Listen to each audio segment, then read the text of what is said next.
Old Master Zhuang showed me a sand table battle map and asked me to analyze the situation and figure out how to retreat our Dakian army back to the city with minimal losses. I took one look at that mess and almost laughed. Our main force had pushed way too deep into enemy territory, camped by a river, and got stuck in a standoff. Our backup troops walked right into an ambush, and a smaller unit was getting crushed from higher ground. What kind of idiot commander set this up? I told the old man straight up. The general who led that main force was either a fool or brain dead. He should be executed immediately. And honestly, the supreme commander who picked him wasn't much better either. Prince Li Qianxing burst out laughing at that. But Master Zhuang? His face went red and he started stuttering at me again. He yelled that he didn't ask me about the commander. He asked about the battlefield situation. He threatened to punish me if I couldn't answer properly. I shrugged and gave him what he wanted. All three positions were losing situations for our side. The first force was stuck deep with stretched supply lines, letting the enemy surround and pick off our reinforcements before circling back to finish them. The second group was pinned down under enemy archers on high ground. The third, our reinforcements, walked straight into a trap. We were losing everywhere. Master Zhuang stroked his beard and nodded, admitting my analysis was decent. I had to be careful with this old man, though. His temper was something else. I didn't want to accidentally make him so mad he dropped dead. He's a grand scholar from the Hanlin Academy. If he died because of me, I'd be in serious trouble. Before we could move to the second question, a eunuch announced the emperor's arrival. His Majesty walked in with both princesses, Chang'e and Taiping, plus his guards, including Liu, who I'd swindled out of 100 taels, and Li Mu, whose rib I'd cracked. Great company. We all knelt and paid our respects. The emperor glanced at the sand table with an amused smile, but said nothing.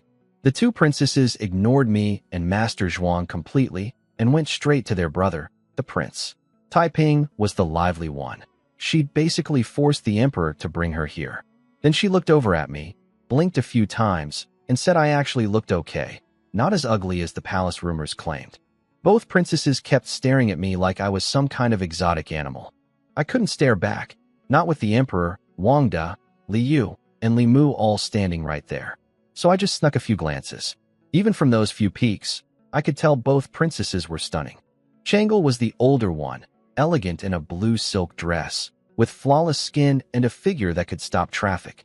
Taiping was younger, but just as beautiful in her pink outfit, with a face like carved jade. Royal genes really are something else.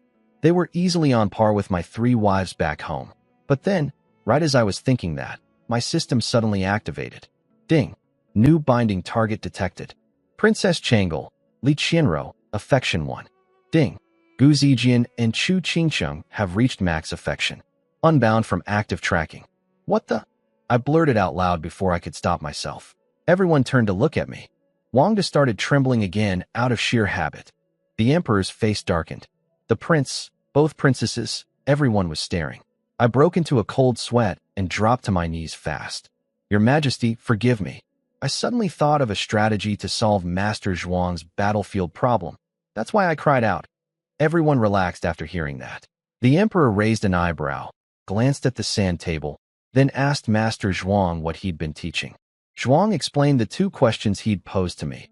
Analyze the battle, then figure out how to retreat with minimal losses. The emperor's stern expression softened. He told me to stand up.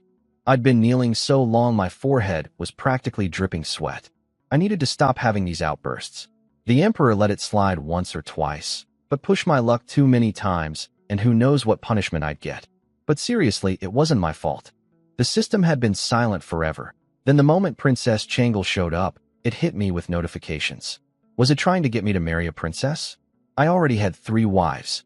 I couldn't exactly make a princess a concubine, but tanking her affection on purpose was also a terrible idea. Making an enemy of the royal family would ruin me. Nobody knew what was going through my head. They all just thought I looked nervous because of the emperor. Sun Jian, the emperor said, tell me how you answered those 2 questions. I want to hear it myself. He'd fought 100 battles in his life. He'd already studied the sand table and formed his own conclusions. And it wasn't just him. The princesses, the prince, even Li Mu, Liu, and Wang Da were all watching me with curiosity. Apparently my name had spread across the entire capital these past few days. My poems, the bandit raid, The weapons I'd developed, the potatoes, everyone was talking about me. The princesses had even begged the emperor to bring them to the Eastern Palace just to see me. The emperor pressed me with that commanding gaze of his. If you were the commander, how would you minimize losses and get the remaining troops safely back to the city? I'm afraid I won't explain it well, I said, cupping my fists. This isn't a real battle, he replied. It's just a sand table exercise. I looked around at everyone's expectant faces. No point dodging it anymore. Then I'll speak freely, Your Majesty. The emperor gave me his word. Speak freely, no punishment today. So I did. I told him that before solving this mess, we needed to understand why it happened. The general who led the troops was a complete idiot, and the marshal who appointed him wasn't much better. After this battle, both of them should be executed on the spot. Everyone chuckled at my blunt insults, especially the two princesses who couldn't stop laughing. The emperor nodded and told me to continue. So I dropped my real answer. If I were commanding, I wouldn't retreat at all. I'd attack. The whole room went silent. Everyone stared at me like I'd lost my mind. Master Zhuang, the prince, Li Yu, Li Mu, even the princesses, all stunned. Master Zhuang exploded first.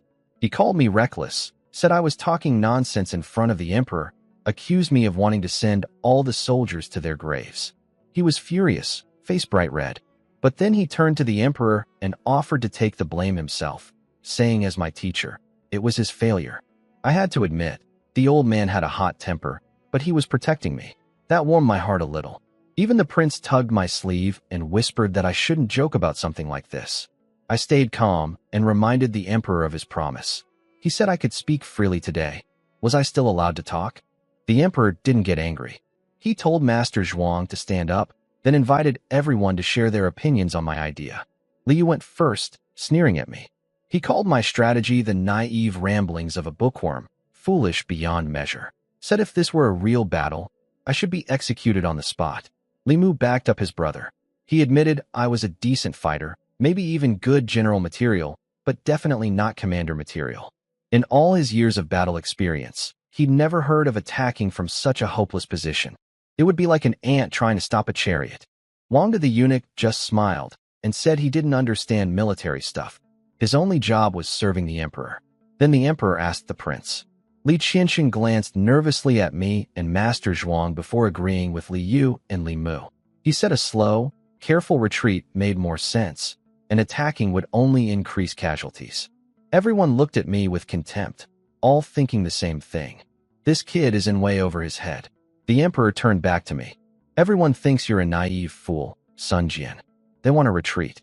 Now tell me, what exactly do you mean by attack? I smiled, walked up to the sand table, and spoke to the room. The highest form of war is to defeat the enemy's strategy. Next is to break their alliances. After that comes fighting their army. The lowest form is attacking their walls.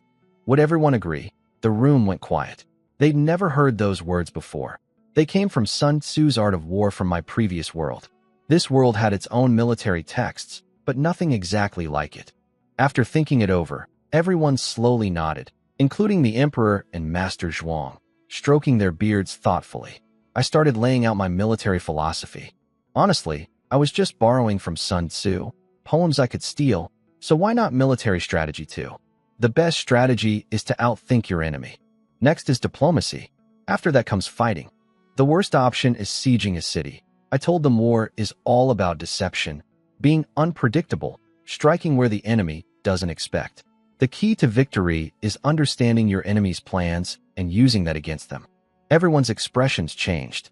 They were looking at me completely differently now, like I'd suddenly grown a few inches taller. Know yourself and know your enemy, and you'll win every battle, I continued. Then I pointed at the third battlefield on the sand table, where the enemy troops were hiding in dry grass and dead trees, waiting to ambush our reinforcements. It looks bad for us on the surface, I said, but look closer. What do you see around the enemy's position? Dead grass, dry reeds, bare trees everywhere. What does that tell you? Everyone went quiet, thinking hard. Even the two princesses were frowning in concentration. Prince Li Qianxing suddenly grabbed my hand, excited. Fire attack. It's autumn or winter. Everything's dry. We can burn them out. I smiled and shook my head. You're half right, Your Highness.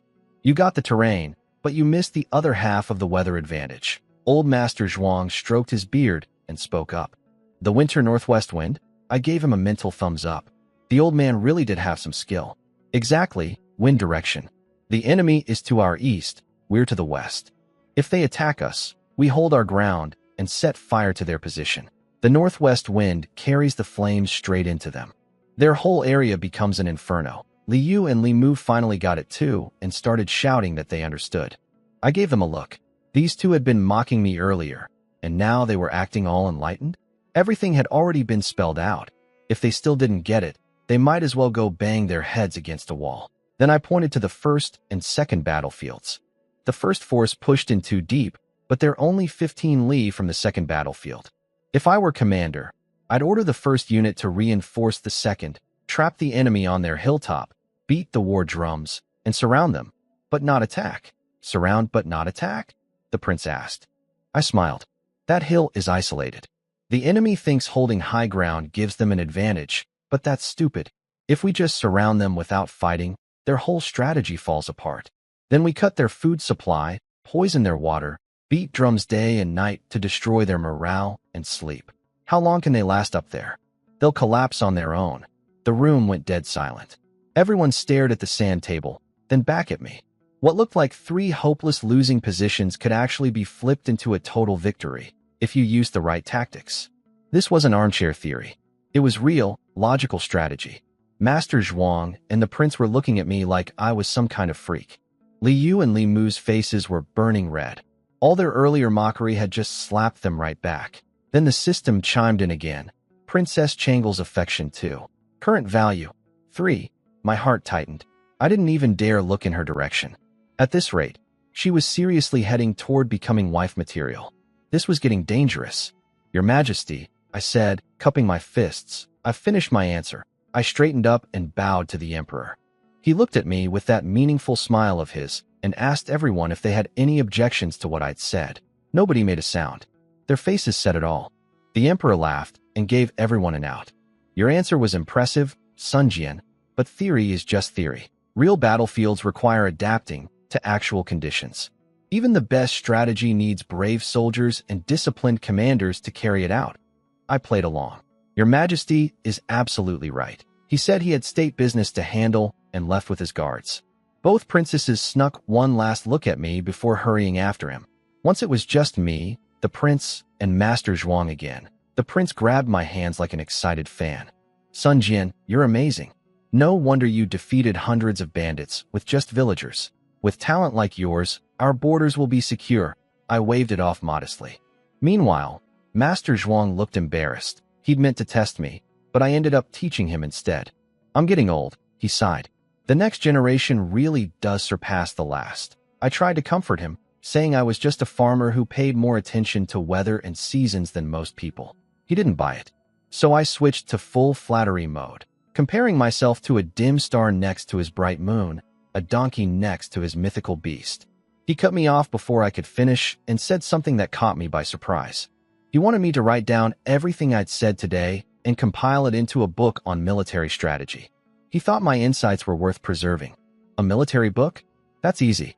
I had Sun Tzu's Art of War memorized cover to cover. I could write it out any time. After that, I formally performed the student-teacher ceremony with Master Zhuang and served him tea. At noon, a second teacher named Master Imo took over to teach the prince riding, archery, and martial arts. There was also a third teacher for politics and governance, but I only had to attend the first 2 teachers' classes. By late afternoon, I clocked out and headed home. The prince begged me to sneak him out again, but the emperor had just visited. No way I was risking that. I made some excuse about next time for sure and bolted, leaving the poor guy stuck in class. I collapsed on my bed, exhausted. Just one day of the prince's schedule nearly killed me. I couldn't imagine how Li Qiansheng had survived years of this. No wonder he'd snuck out to that pleasure house. This kind of pressure would drive anyone crazy. The kid was past 20, and the emperor hadn't even arranged a marriage for him yet. I was just lying there feeling sorry for my royal brother when the system chimed again. Ding. Princess Changle's affection 3. Current value 7. I shot up from the bed. I'd almost forgotten about this mess. One second I was pitying the prince. The next I realized my situation was even worse. Her affection hit 7 in a single day, and we only met once. What was she doing? Did someone tell her something about me? At this rate, I'd be eligible for the first lottery draw soon. Hey system, I yelled in my head. Can you cancel this binding? Bind me to the emperor instead. I don't care. I already have 3 wives. Even with medicine, my back can't handle more. And why'd you pick a princess? How am I supposed to deal with this later? The system, as usual, said nothing back. The system wouldn't even talk to me. It just displayed text on the screen. Binding is triggered randomly by internal programming. Cannot unbind. If you don't like it, you can unbind the entire system. Oh, so now it had an attitude? I talked back, and the system typed 2 words. Yes, and unbind me then. Fine. I lost that argument in 2 rounds. I still needed this system to help me reach the top. No way I was unbinding it. Okay, I'm sorry. I shouldn't have yelled at you. No response. Not even text. I panicked. Hey, system, talk to me. Don't scare me like this. Still nothing. Did it actually unbind? That would be a disaster. System buddy. System daddy. System grandpa. Finally, after what felt like forever, the screen lit up with 2 lines. Apology accepted. And bye-bye. Followed by a picture of a middle finger. I didn't know whether to laugh or cry. At least it didn't actually unbind. That was a relief. Whatever. If it wanted to bind Princess Changle to me, fine. I'd just treat her as a points ATM. Let her like me all she wants. I wasn't planning on marrying a princess. No need to worry about it. Husband, who were you yelling daddy and grandpa at just now? Qingqing and Zijian walked into my study looking confused, glancing around the room. I lied without blinking. Oh, nothing. Tomorrow's my first morning court session, so I was just praying to my ancestors, asking them to watch over me from the afterlife. They bought it. I flopped onto the couch and asked Zijian to massage my back. Sitting all day in the palace had wrecked me. She got to work while Qingqing fed me grapes. Life was good for a moment. Qingqing asked if I needed anything for tomorrow's court session. I told her just to have old Jiang get me a different carriage. I never wanted to experience that wild ride from this morning again. I noticed Warner was missing. Qingqing explained she'd gone to the workshop in the back courtyard. The first batch of refined salt had already been sent to market. Old Jiang was out selling, and Old Chow was buying raw materials, so Warner volunteered to supervise production. But I figured she was really just waiting to taste the high-proof distilled liquor I'd been developing. Back in Sun Family Village, both she and Zijian had been drooling ever since I described it, but we left for the capital too fast for them to try it. I could tell Zijian wanted to go too, so I sent them both to the workshop. I warned them the liquor was extremely strong. Just a small sip, don't get drunk. Once they left, I sat down to write a letter to Governor Yao. This wasn't a friendly hello, I needed his help. Governor Yao was the only provincial governor allowed to attend morning court, since Yongzhou contained the capital itself. Tomorrow was court day, and I was nobody, a tiny imperial reader with no power and no soldiers. If the emperor hadn't personally granted me permission, I wouldn't even qualify to attend. Taking down the Minister of War, Wei Xian, wasn't going to be easy. He had real power and real troops. Our feud was a dead knot. Neither of us wanted to make peace. One of us had to fall. Things had been calm lately only because Inspector Xiong was still investigating those 2 incidents, keeping Wei Xian cautious. But once that passed, he'd come after me. Waiting around to get hit wasn't my style. Strike first or get struck. My letter was simple. I asked Governor Yao to meet me at my residence after court tomorrow to see if he knew anything useful that could help me bring down Wei Xian. I sent a trustworthy villager off with the letter and my personal token. Governor Yao should receive it by evening. Since I'm just a reader companion with no official rank, I couldn't use the government mail system. I had to send my letter to Governor Yao through the civilian postal service. What a hassle. After everything was arranged, Old Jiang and Old Chow came back and reported to me right away. Old Jiang was grinning ear to ear. Our refined salt sold out the moment it hit the market. Over 215 silver taels in a single day. 200 pounds of fine salt, gone in the time it takes to burn 2 sticks of incense. I wasn't surprised. My refined salt was in a completely different league from what the nobles were used to eating. A product this good sells itself. Give it some time, and it would spread across the whole country. Old Jiang asked me how to use the money. I didn't hesitate. Keep enough for costs and wages. Invest everything else into opening new branches. Old Jiang nearly choked. He wanted to save some. Old habits from being poor his whole life. Old Chow snatched the money bag from him. If we invest today, we earn it back tomorrow. He wants to expand across the capital. I nodded. The capital was big enough for 20 branch stores easily. But I told Old Chow we'd need a bigger workshop first. Our backyard operation couldn't keep up with that kind of demand. I wanted to build a proper factory outside and turn our home workshop into a research facility only. Old Chow asked if he should find land for it. I shook my head. I have someone better in mind for that. Someone who can protect us too. They guessed Governor Yao. I told them even Governor Yao wasn't big enough. My shield had a much higher status than that. Their eyes went wide. I could tell they were both thinking of the emperor himself. I patted Old Chow's shoulder and told them not to guess. We weren't at that stage yet. We'd just started. For now, Old Chow should focus on securing 5 new storefronts, which our current production could handle. Old Chow pointed out we needed more people, workers for the factory, delivery crews, shopkeepers for the new stores. I'd already thought about that. I told Old Jiang to scout the city for beggars and starving people we could hire as workers. Good character was the top requirement. I gave them their final instruction. Put a trusted person in charge of each new branch and keep all the finances firmly in our own hands. Before leaving, Old Jiang mentioned our distilled liquor would be ready tonight. About 100 pounds, stored in purple gourd bottles, 1 pound each. Pricing was set, but it still needed a name. I thought for a moment. Forget Your Sorrow's Valley. They looked confused. No education, so the meaning went over their heads. I explained with an old poem. When I sing drunk, you sing along. When I fall drunk, you hold me up. Only wine can make you forget your worries. Basically, drink our liquor and all your troubles disappear. They nodded like they sort of understood. Now stop standing around and get back to work. By nightfall, our workshop produced the first batch of Forget Your Sorrow's Valley. The moment that liquor came out, the smell filled the entire mansion and wouldn't go away. Everyone was practically drooling. They couldn't believe something this amazing existed, like heavenly nectar had fallen to earth.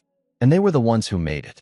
Old Chow had to threaten to chop off hands and tongues to stop the workers from drinking the whole batch before it even reached the store. He yelled at everyone that we could drink anytime. The liquor wasn't going to disappear. If we did our jobs right, I wouldn't let anyone go without.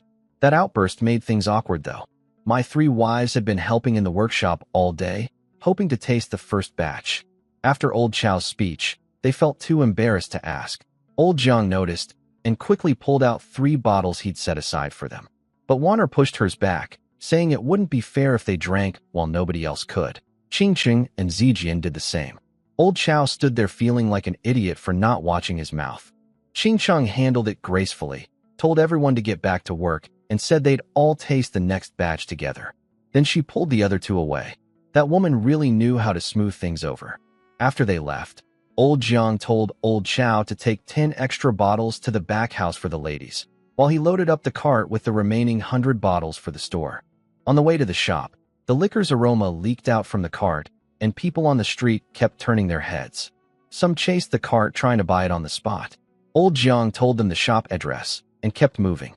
By the time he arrived and unloaded from the back, a long line had already formed at the front door, most of them drawn by the smell alone, plus some regulars who'd come for more salt. Old Jiang played it smart. He didn't rush into pricing. He explained the name, talked up the brewing process, then poured out a few small tasting cups. What happened next shocked even him. After just a few sips, people's faces changed completely. Before he could say a word, a 20-tael silver bar slammed onto the counter. This is the greatest liquor I've ever tasted. How much? I'm buying. Sell it to me. Me. 100 taels. I'll take everything you've got. The shop turned into a madhouse. Every single bottle sold out instantly at 10 taels each, over 1,000 taels total. And nobody thought it was expensive. They felt like they'd gotten a bargain. People who missed out started buying from those who'd already purchased at even higher prices. The smell was just too tempting. Buyers were drinking while walking down the street, attracting even more attention. The craziness at the shop was beyond anything we expected. People who bought a bottle drank half and resold the other half, like scalpers. A bottle that cost 10 taels suddenly went for 20 taels per half bottle. The first buyers basically drank for free, and some even made money on top of it. Old Jiang and the helpers were stunned. This was supposed to be a chaotic era. Where were all these rich people coming from? 20 taels was more than most people earned in a lifetime, and they were throwing it down for half a bottle of liquor. Some people who couldn't buy it at any price just camped out in front of our shop, laying blankets on the ground, determined to be first in line next time. Old Jiang tried to chase them off, but gave up. Soon the whole street was lined with people sleeping outside our door. Free security, I guess. Word spread across the entire capital overnight. Everyone was talking about this mystery shop and trying to figure out who owned it. Some taverns and pleasure houses even bought small amounts at insane prices and tried to reverse engineer the recipe. Good luck with that. Back home, old Chow brought us 10 bottles. I sat down with my 3 wives for a proper meal, great food, great liquor, and 3 beautiful women taking turns pouring for me. I'd sneak a kiss from one, then put my arm around another. Better than being a god. Warner, who grew up drinking Royal Palace wines as a princess of Great Zhou, said even imperial liquor couldn't compare. She thought 10 taels was too cheap. This stuff was priceless. Ching Ching agreed, praising how smooth it was going down, how the flavor lingered, and how it finished with a subtle sweetness. Meanwhile, Zijian had quietly polished off a bottle and a half by herself. Her face was bright red, and she was getting wobbly. Ching Ching told her to slow down, but she kept saying, just one more cup. At about 42 degrees alcohol content, the stuff had serious kick. Before she could even finish complimenting me, she passed out face first on the table, snoring softly. Ching Ching and Wano laughed. I'd been planning a wild night with all 3 of them, but that dream died fast. Warner saw right through me. Before I could even suggest anything, she volunteered to take the drunk Zijian to a side room. 1 wife drunk, 1 wife babysitting. That left just Ching Ching. Fine, 1 is better than none. I pulled her into my arms, ready to get romantic, when footsteps came pounding toward the door. Old Jiang burst in wanting to report the sales numbers. Ching Ching jumped out of my lap, face red as a tomato, and started clearing dishes. She reminded me I had morning court tomorrow. Happens once every 10 days. Can't be late. I needed to be up around 3 a.m. If I fooled around tonight, I'd probably oversleep. So I ended up in the study alone. Old Jiang showed me the bag of silver from tonight's liquor sales, grinning from ear to ear. Looking at that fat sack of money, I couldn't help but grin too. Old Jiang had the new carriage ready at the door, the enclosed type I'd asked for. We raced to the palace and made it on time. The courtyard outside was already packed with carriages of all colors, and officials were streaming in through the gates. I followed the crowd through Jianfu Gate and into the waiting hall. I counted over 300 officials. The capital really did have a lot of people ranked 5th grade and above. I looked around for Governor Yao to have a quick chat, but couldn't find him anywhere. Couldn't find Inspector Xiong Jujing either. I asked a nearby official and learned that ministers who serve in the imperial study don't wait in the regular hall. They go straight to a side chamber to see the emperor first. As for Xiong, he wasn't in that group, but officials with urgent reports or those summoned by name also skipped the line. The official suddenly looked me over. Wait, who are you? I've never seen you at court before. I introduced myself politely. I'm Sun Jian, imperial reader to the crown prince, appointed by his majesty. His eyes nearly popped out of his head. Sun Jian? You're Sun Jian? The one the emperor personally appointed. He grabbed my arm and wouldn't let go. He started gushing about my poem, Water Melody, and how my name was all over the capital. He called me talented, handsome, extraordinary, acting like some crazed fan meeting a celebrity. I told him to let go. That only made him grip tighter. Then, before I could stop him, the lunatic shouted at the top of his lungs. Everyone, come look. This is Sun Jian. The Sun Jian. Within seconds, I was surrounded by a mob of government officials. They crowded around me like I was a zoo exhibit, pointing and chattering. Is that really him? He's so young. How could he beat General Li? I heard even Governor Yao praised his medical skills. Some were skeptical, some amazed, some jealous, some starstruck. A few weirdos even tried to pinch me to check if I was real. One guy's hand started reaching toward my crotch, and I jumped back fast. What the hell are you doing?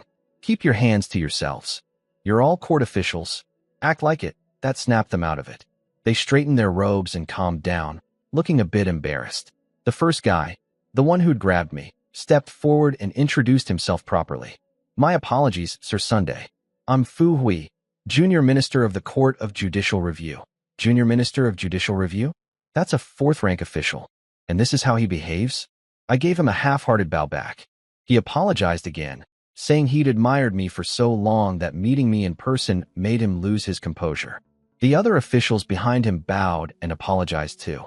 Fu Hui explained that my deeds and reputation had spread across the entire capital. The other officials nodded along. Apparently, there was even a folk song about me going around. Sun the Reader from Hongnong, heaven sent talent for all to see, bandits crushed and healing mastered. Wherever he goes, the people prosper. The information was spreading way too fast. Someone had to be pushing this behind the scenes. Everyone knew about me except me. My military inventions, the new crops, the bandit raid, saving Lady Wong, that poem I wrote, even breaking Li Mu's rib. It was all out there. I took a deep breath. Hard to tell if this was a blessing or a curse. The speed and detail of it all was alarming. Someone could easily use this attention against me. At least my workshop business and my private conversation with the emperor at the restaurant hadn't leaked yet. I played humble and told everyone I was just a junior who needed their guidance. They kept flattering me, but I noticed something. Everyone crowding around me was 4th rank or below, mostly without real power. The higher officials with actual authority sat inside sipping tea, barely glancing my way. A few made brief eye contact and gave a polite nod. That was it. I spotted the ministers sitting in the front row. Among them was Wei Xian, the Minister of War, my enemy. He had protruding brow bones, thin eyebrows, squinty eyes, and a sunken face with a little white beard on his chin. He looked exactly like the kind of person who'd be cold-blooded and ruthless. Seeing him made my fists clench. All those villagers who followed me, left dead in the wilderness because of him. But this wasn't the place. I'd settle that debt later. My little fanboy Fu Hui introduced me to a bunch of officials. Military officers wanted to spar and drink with me. Civil officials wanted to discuss poetry and farming. Some even recited poems on the spot, hoping I'd critique them. I dodged everything with, next time, definitely. When the morning bell rang, a eunuch called out that court was in session. Everyone filed into the Golden Hall. Inside, the emperor sat on his throne in a golden dragon robe and purple gold crown, looking every bit the ruler. The crown prince stood at the front, then the second prince, then the prime minister, followed by the 3 dukes and 6 ministers, all arranged by rank. I stood in the very last row. After everyone paid their respects, the 6 ministries gave their reports. Most of it was routine. The emperor had already reviewed the paperwork. Court was mostly just hearing results and giving direction. Once the reports were done, Wang De called out, "If you have matters to present, speak now. Otherwise, court is dismissed." Xiong Jujing stepped forward from the civil official's side, knelt down, and held up a thick stack of documents. "Your Majesty, I have a matter to report." The whole hall stirred. Both Wei Xian and I tensed up. We both knew what this was about. Xiong had been called in before court started, which meant the investigation had turned up results. The senior ministers in the imperial study probably already knew. This was just making it official for everyone else. I was ordered to investigate the case of reader's son, Jian, being framed and attacked, Xiong announced. "I have made some progress and wish to present my findings." The officials started whispering and exchanging looks. They'd all heard my name plenty, but most only knew about the assassination attempt on the road to the capital. The details about the framing were news to almost everyone. The officials were all shocked when they learned I'd been not just attacked, but also framed. Some were surprised that a small-time reader like me could have so many enemies. Others could tell that the emperor bringing this up in open court meant he really valued me. The emperor told Xiong Jujing to share his findings with everyone. Xiong stood up and laid it out. He'd been investigating 2 cases. First, the black-robed assassins who attacked me 60 miles outside the capital. Second, the woman who threw herself under my carriage the next day. The assassins were all from Chinsong, ages 19 to 30, professionally trained. They'd entered the capital over 6 months ago pretending to visit relatives and stayed at an inn called Tongfu in the West District. They kept a low profile, no contact with outsiders. But all their living expenses were paid by Deputy Director Zhang from the imperial household, the old eunuch. He'd confessed and signed his statement in prison. The hall erupted. A 7th-rank eunuch secretly maintaining trained killers? He clearly didn't have the money or power to do that alone. And since the assassins had been positioned 6 months ago, they weren't originally targeting me specifically. I just happened to walk into it. Which raised an even bigger question. What was their real purpose? Xiong continued. He said Zhang definitely had a master pulling the strings. Following the money trail, he discovered Zhang had been exchanging huge sums with Lu San, the vice minister of works, a third-rank official. Then Xiong sighed. Just as I was about to investigate further, Zhang killed himself in prison last night. My heart sank. Dead right when they found the next lead. Dead men tell no tales. The officials started looking around for Lu San, but he was nowhere in the hall. Wang De called his name. Lu San's boss, the Minister of Works, stepped forward instead. Your Majesty, my subordinate Lu San hanged himself at home last night. I only learned of it before court this morning. I've confirmed it was suicide. Another one dead? Every lead dies the moment you find it. The whole court went silent. Lu San was a third-rank official. This was a completely different level from an old eunuch dying in jail. Whoever was behind this had the power to push a senior official to kill himself just to cover their tracks. That narrowed it down to only the most powerful people in the empire. Princes, provincial governors, military generals, the 6 ministers, or the 3 dukes. Xiong was stuck. He'd planned to confront Lu San in open court with evidence and force a confession. Now both witnesses were dead overnight, and all leads were cut. The emperor's face was cold. Even he hadn't expected Lu San's death. Seeing everyone frozen, I stepped forward. Your Majesty, I have something to say. Speak. If both Zhang and Lu San are dead, why not investigate from the other angle? The identity of the woman who killed herself in front of my carriage? Maybe that trail leads somewhere. Xiong sighed. We already checked. She was also from Chinsong. Her name was Ma Tian. Her husband came to the capital for the imperial exams 2 years ago and disappeared. She traveled here looking for him, found nothing, and ended up taken in by Zhang at the Tongfu Inn, making a living washing clothes and cooking. Another dead end. Xiong concluded that the woman probably killed herself in front of my carriage because Zhang the eunuch manipulated her into it. Beyond that, there was nothing, no motive, no evidence, no leads. Case completely cold. I had to admit, Wei Xian cleaned up after himself perfectly. Every thread, every connection, wiped spotless. Nothing pointed back to him. The whole court was stuck. Even Prince Li Qiansheng looked anxious. He knew that targeting me was really targeting him. But he couldn't show emotion with the emperor watching. Then Governor Yao Tianjing stepped forward. Your Majesty, I have something to say. He started talking, and at first it sounded like rambling. He mentioned how he'd recommended me, how he'd been the prince's grand tutor since the 2nd year of the emperor's reign, and how back then Wei Xian used to work in the Ministry of Works and the Ministry of Rights, even serving as examiner for the first imperial exams. Everyone was confused. What did any of this have to do with the case? Wei Xian stepped out looking annoyed. Governor Yao, we're investigating a crime here. Save the reminiscing for another day, Yao laughed. Who said this has nothing to do with the case? Then his face turned serious. If I remember correctly, you, Minister Wei, were not only Lu San's examination master who placed him on the official register, but also his former direct superior. And though you claim no close ties these days, you've been exchanging letters constantly. Shall I help investigate that? It was like lightning struck the hall. Every eye turned to Wei Xian. Suddenly Yao's rambling made perfect sense. By mentioning that he recommended me and that he's the prince's protector, he was establishing that all the attacks on me were really aimed at the crown prince, meant to cut off his support. That was the motive.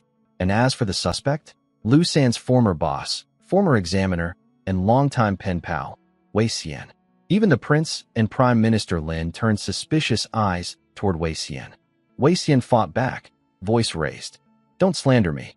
Lu San and I only had normal professional correspondence.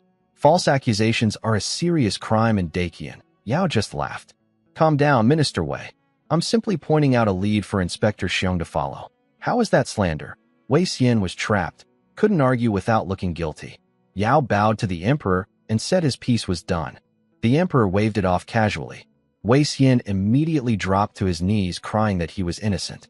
I held my breath, waiting for the emperor to press the investigation. But he didn't.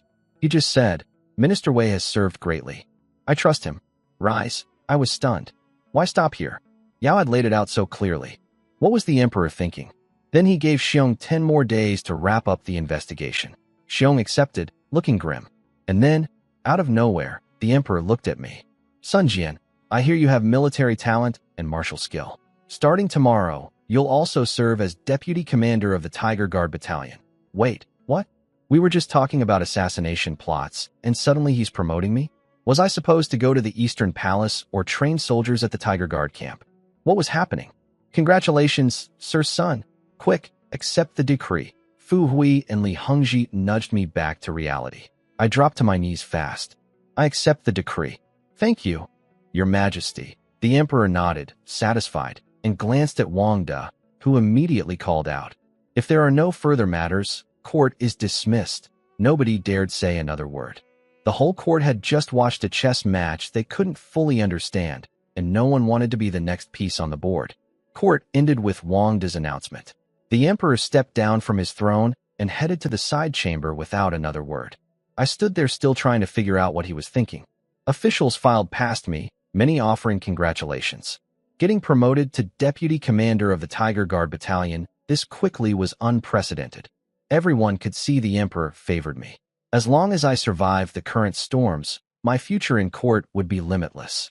When the second prince walked by with Prime Minister Lin and Wei Xian, all I got was a cold snort. Soon only Xiong Jujing, Governor Yao, and Prince Li Qianqing remained. Xiong congratulated me awkwardly. He was embarrassed about not finding the mastermind, then left after some small talk. Governor Yao walked up and patted my shoulder. I got your letter. Bring the prince to my old residence in the capital tomorrow at noon. Then he turned and left without looking back. That left just me and the prince, staring at each other in silence. We walked out together, both deep in thought. Li Qianqing broke first. What do you think my father meant by all that? I gave him a look. You're asking me? He's your dad, not mine. I'd been racking my brain the whole way and still had no clue. The prince kept muttering to himself. Father says he trusts Wei Xian in front of everyone, then tells Xiong the case has major holes. Then he drops the investigation and randomly promotes you to the Tiger Guard? None of it makes sense. I was getting a headache. Your Highness, please stop. Governor Yao invited us tomorrow. Let the old fox analyze this. He probably understands the Emperor's thinking. Better than us killing brain cells over it. Old fox? Brain cells? He looked confused again.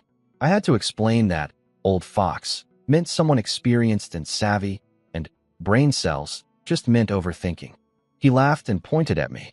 You dare call the Grand Tutor an old fox? We both cracked up, and the heavy mood lifted instantly. He agreed. Governor Yao probably had answers for us. For a moment, I felt sorry for the prince. Lost his mother young, no one to protect him, made crown prince as a child with no real childhood. Surrounded by enemies. One wrong step, and he'd fall into the abyss. The Emperor trusted him, but trust alone couldn't protect him in court politics, especially in an era of war and chaos where even the empire itself was shaky. I watched his thin frame walking ahead of me, feeling genuinely moved. But that sympathy lasted about 60 seconds. As we neared the palace exit, the prince started walking faster, eyes darting left and right like a thief. The moment we passed through the east gate, he sprinted straight toward old Zhang's carriage. Your Highness, that's not your carriage. Old Zhang was waiting for me on the cart. When he heard me yell, Your Highness, he nearly fell off and dropped to his knees. The prince used that moment to dive into the carriage. I helped old Zhang up, made a shoo gesture, and climbed in after the prince. He was beaming with excitement. I was not. Your Highness, I can't explain this to anyone if we get caught. Are we friends or not? Yes, but we're also lord and subject.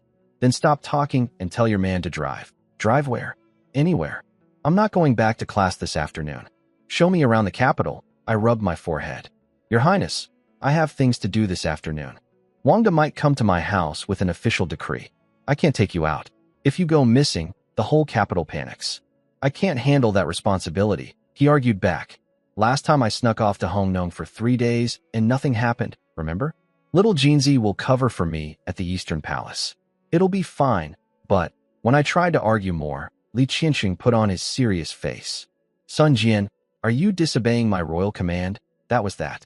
Can't fight the crown prince. I opened the curtain and told old Jiang to drive. Poor old Jiang was shaking. First time being this close to the heir to the throne. Where to? He stammered. Where do you think? Should I take the prince to a brothel? Home. Where else do I have to go? Old Jiang calmed down after being yelled at and whipped the horses forward. The prince was grinning like a kid skipping school. I couldn't help laughing too. I've barely ever left the palace, he told me. That time in Hungnong was only the third time I'd ever snuck out. And you went to a brothel? I said. His face turned red, and he slapped his hand over my mouth. Only you, me, and Lu Jin know about that. Never mention it again, I nodded. But then he brought it up again. That medicine you gave me. I tried it one more time. It really works. Incredible stuff. I stared at him. He just told me to stop talking about it, and now he's the one going on about it. And wait, he tried it again? He doesn't have a wife or a concubine. Did he sneak back to that pleasure house? This kid's got a real problem. Emperor, this is what happens when you don't arrange your son's marriage. I warned him again. 1 pill maximum. Don't take them often. He waved me off and asked if I could make more. I hesitated. My system had unbound Qingqing and Zijian, so future points could only come from Wanner and Princess Changle. If the prince wanted more of those pills, well, I'd basically need to get closer to his sister. I kept that thought to myself.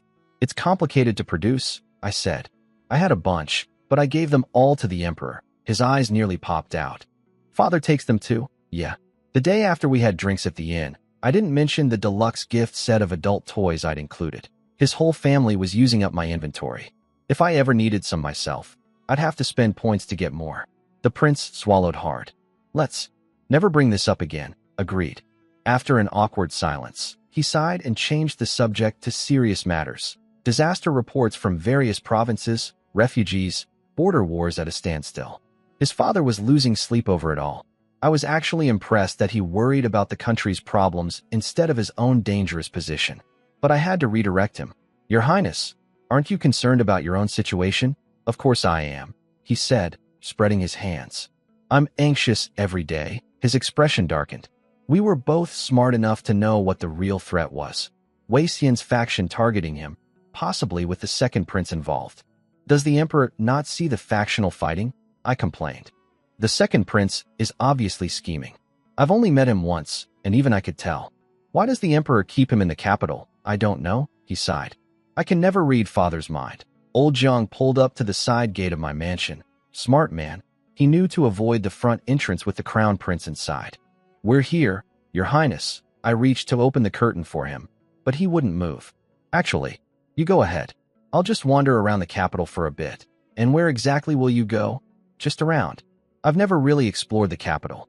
Every time I snuck out before, I stayed away from the city. My face went dark. Absolutely not.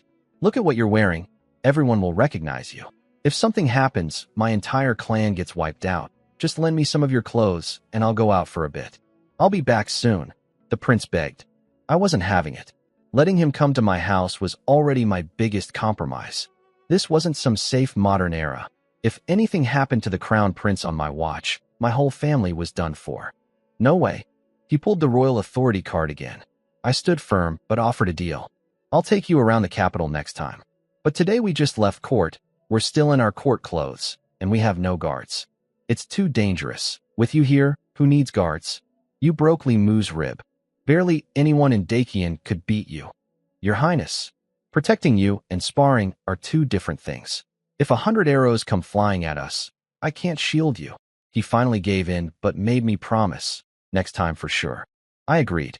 He pointed out that I'd probably be heading to the Tiger Guard Battalion in 2 days, so, next time, better not be some empty promise. I swore I'd take him out properly after I got back from the military camp.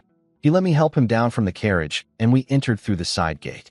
Old Jiang had been smart about using the back entrance for deliveries, so the path was discreet.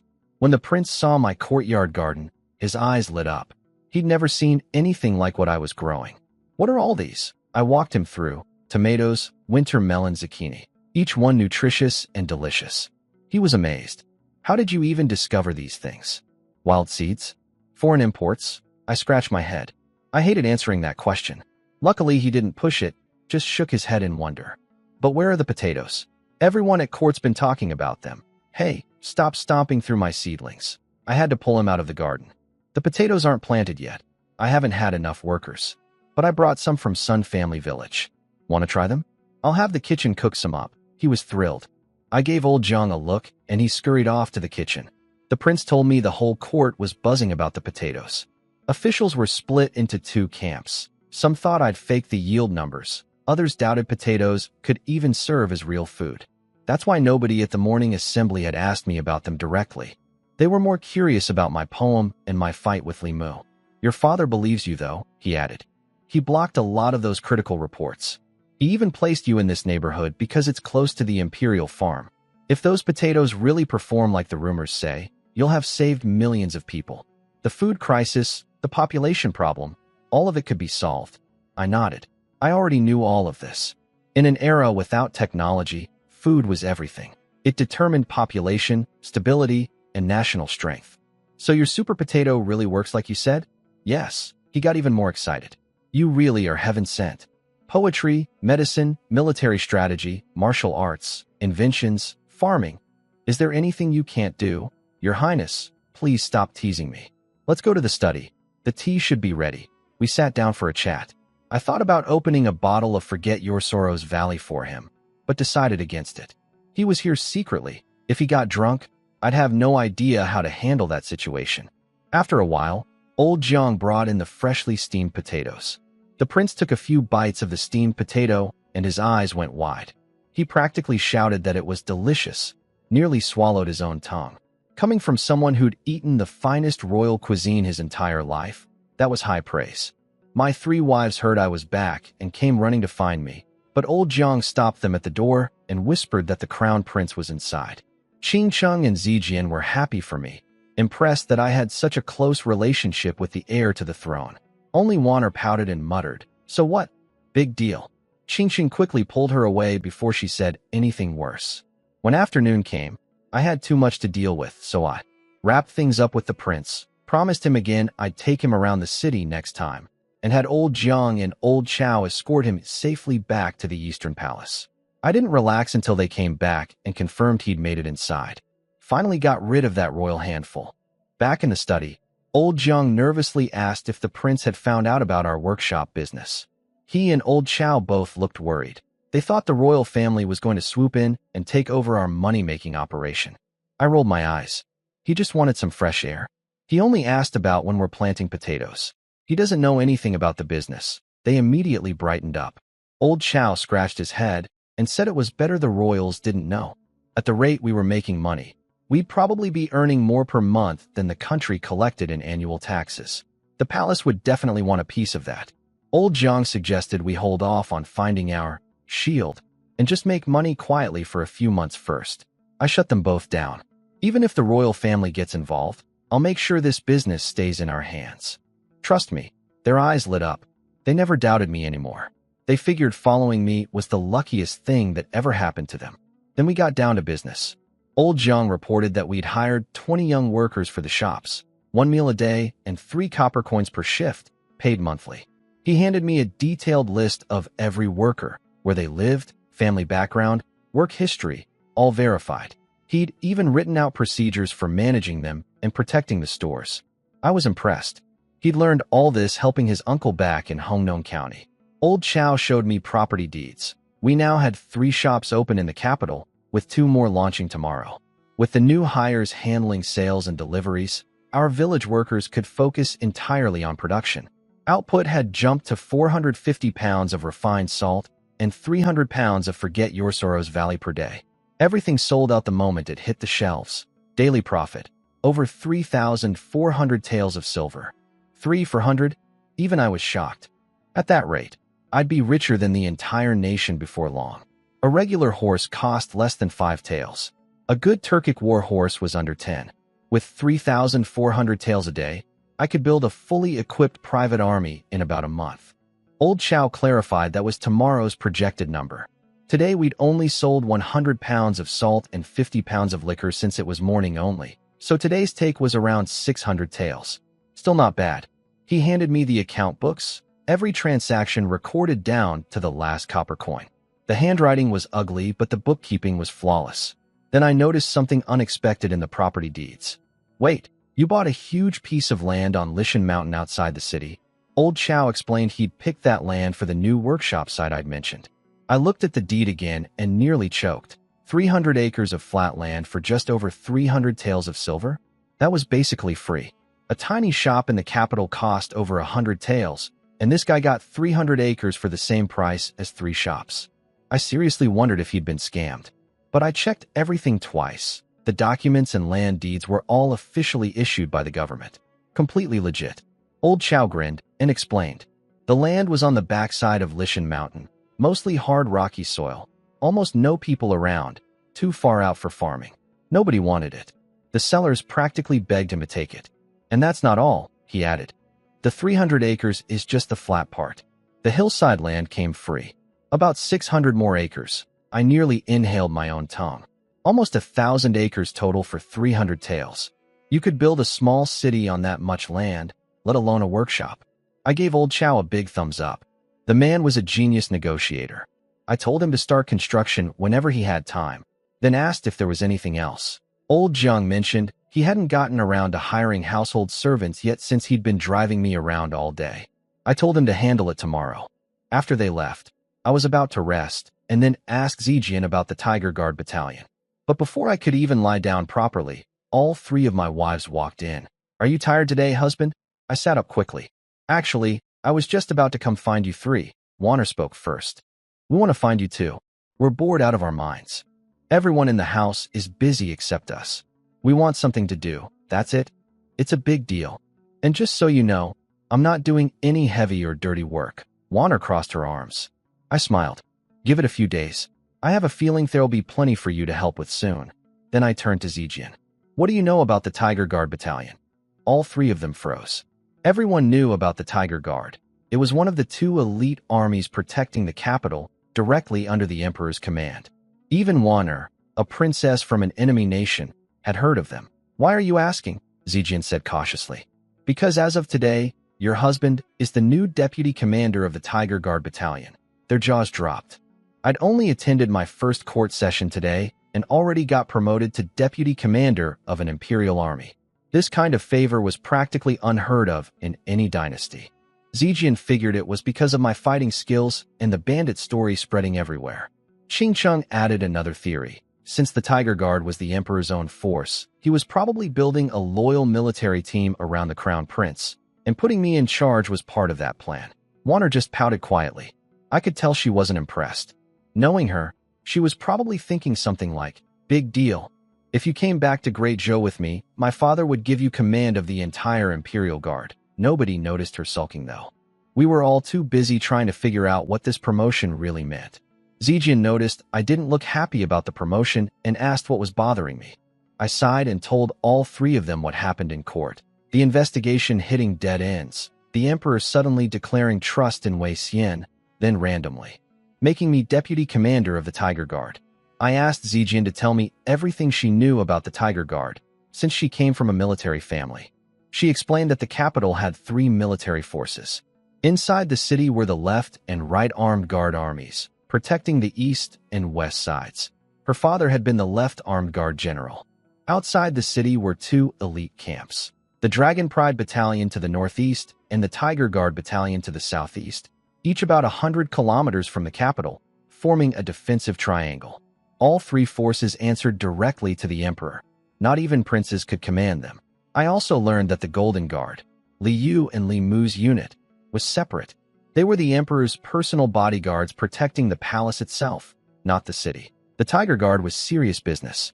30,000 elite soldiers, 5,000 heavy infantry, 5,000 spearmen, 10,000 heavy cavalry, and 10,000 archers. Every single one handpicked from across the military, all battle-hardened veterans. As deputy commander, I'd be second in charge of all of them. Impressive, but I still couldn't figure out why the Emperor did this. Then Qingqing spoke up. "Husband, what if the Emperor is killing 3 birds with 1 stone?" That got everyone's attention. She laid it out. "The Emperor says he trusts Wei Xian, but then tells Xiong to keep investigating. That's contradictory on purpose. He doesn't want to alert Wei Xian.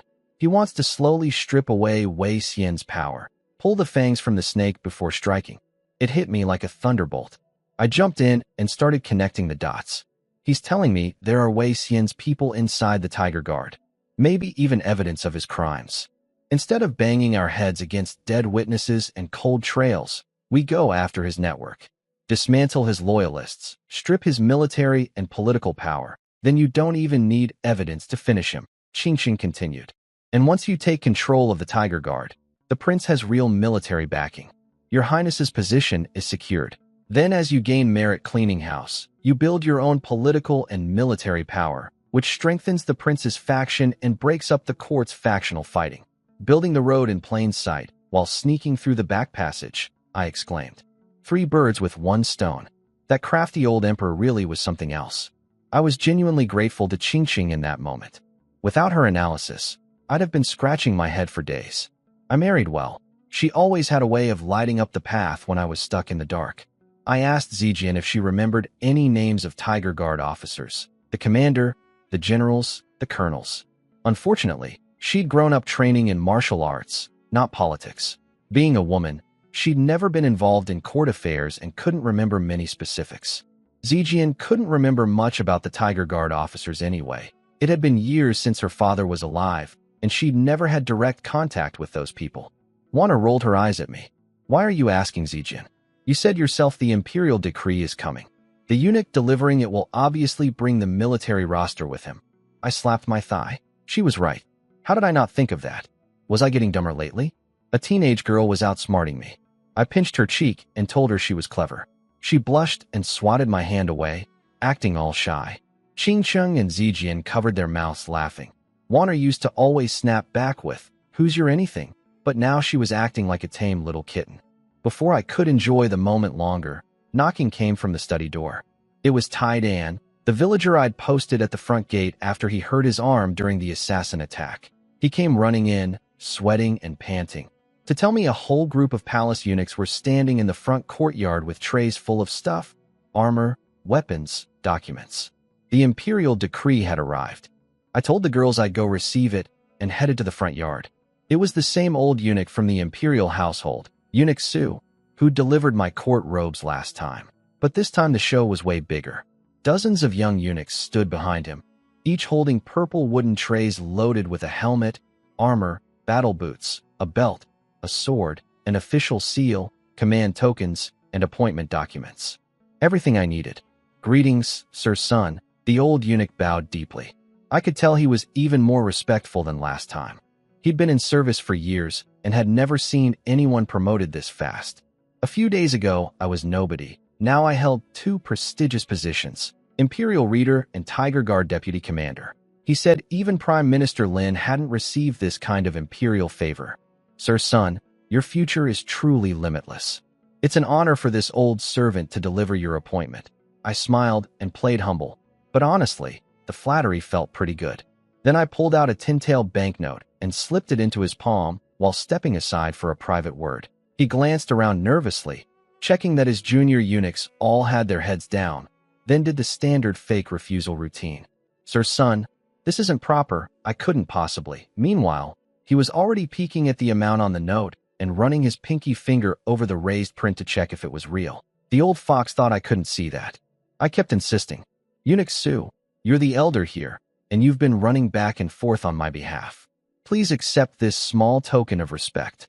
Well, if you insist. How embarrassing. 10 taels was no small amount in this era.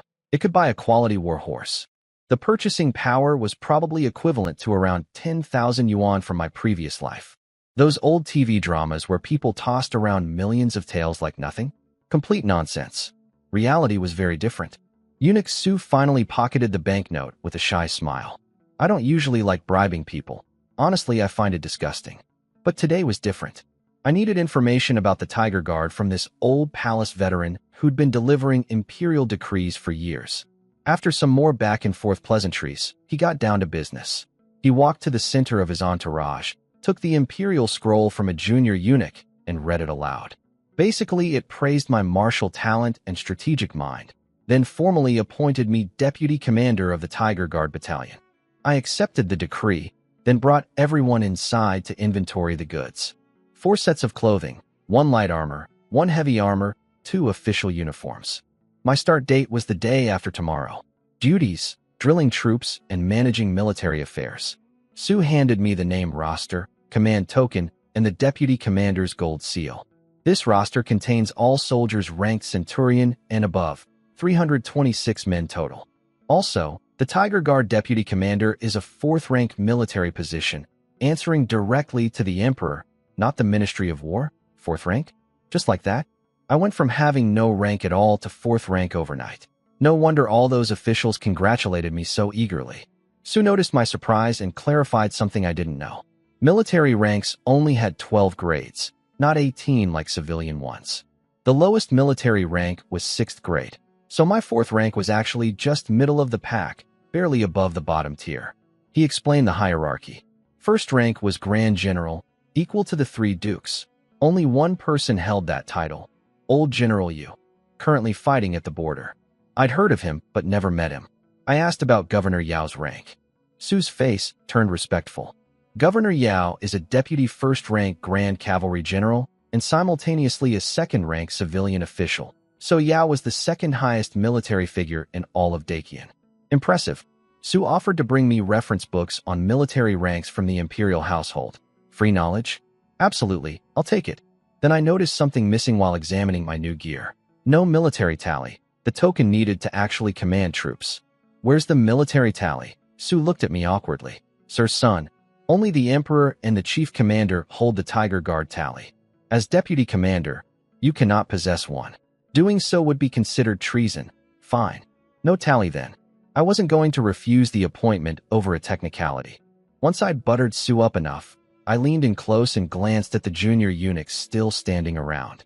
He caught my meaning instantly, coughed, and dismissed them all, saying he needed to brief me on detailed responsibilities privately. After they filed out, I got straight to the point. Eunuch Su, you've served in the imperial household for years.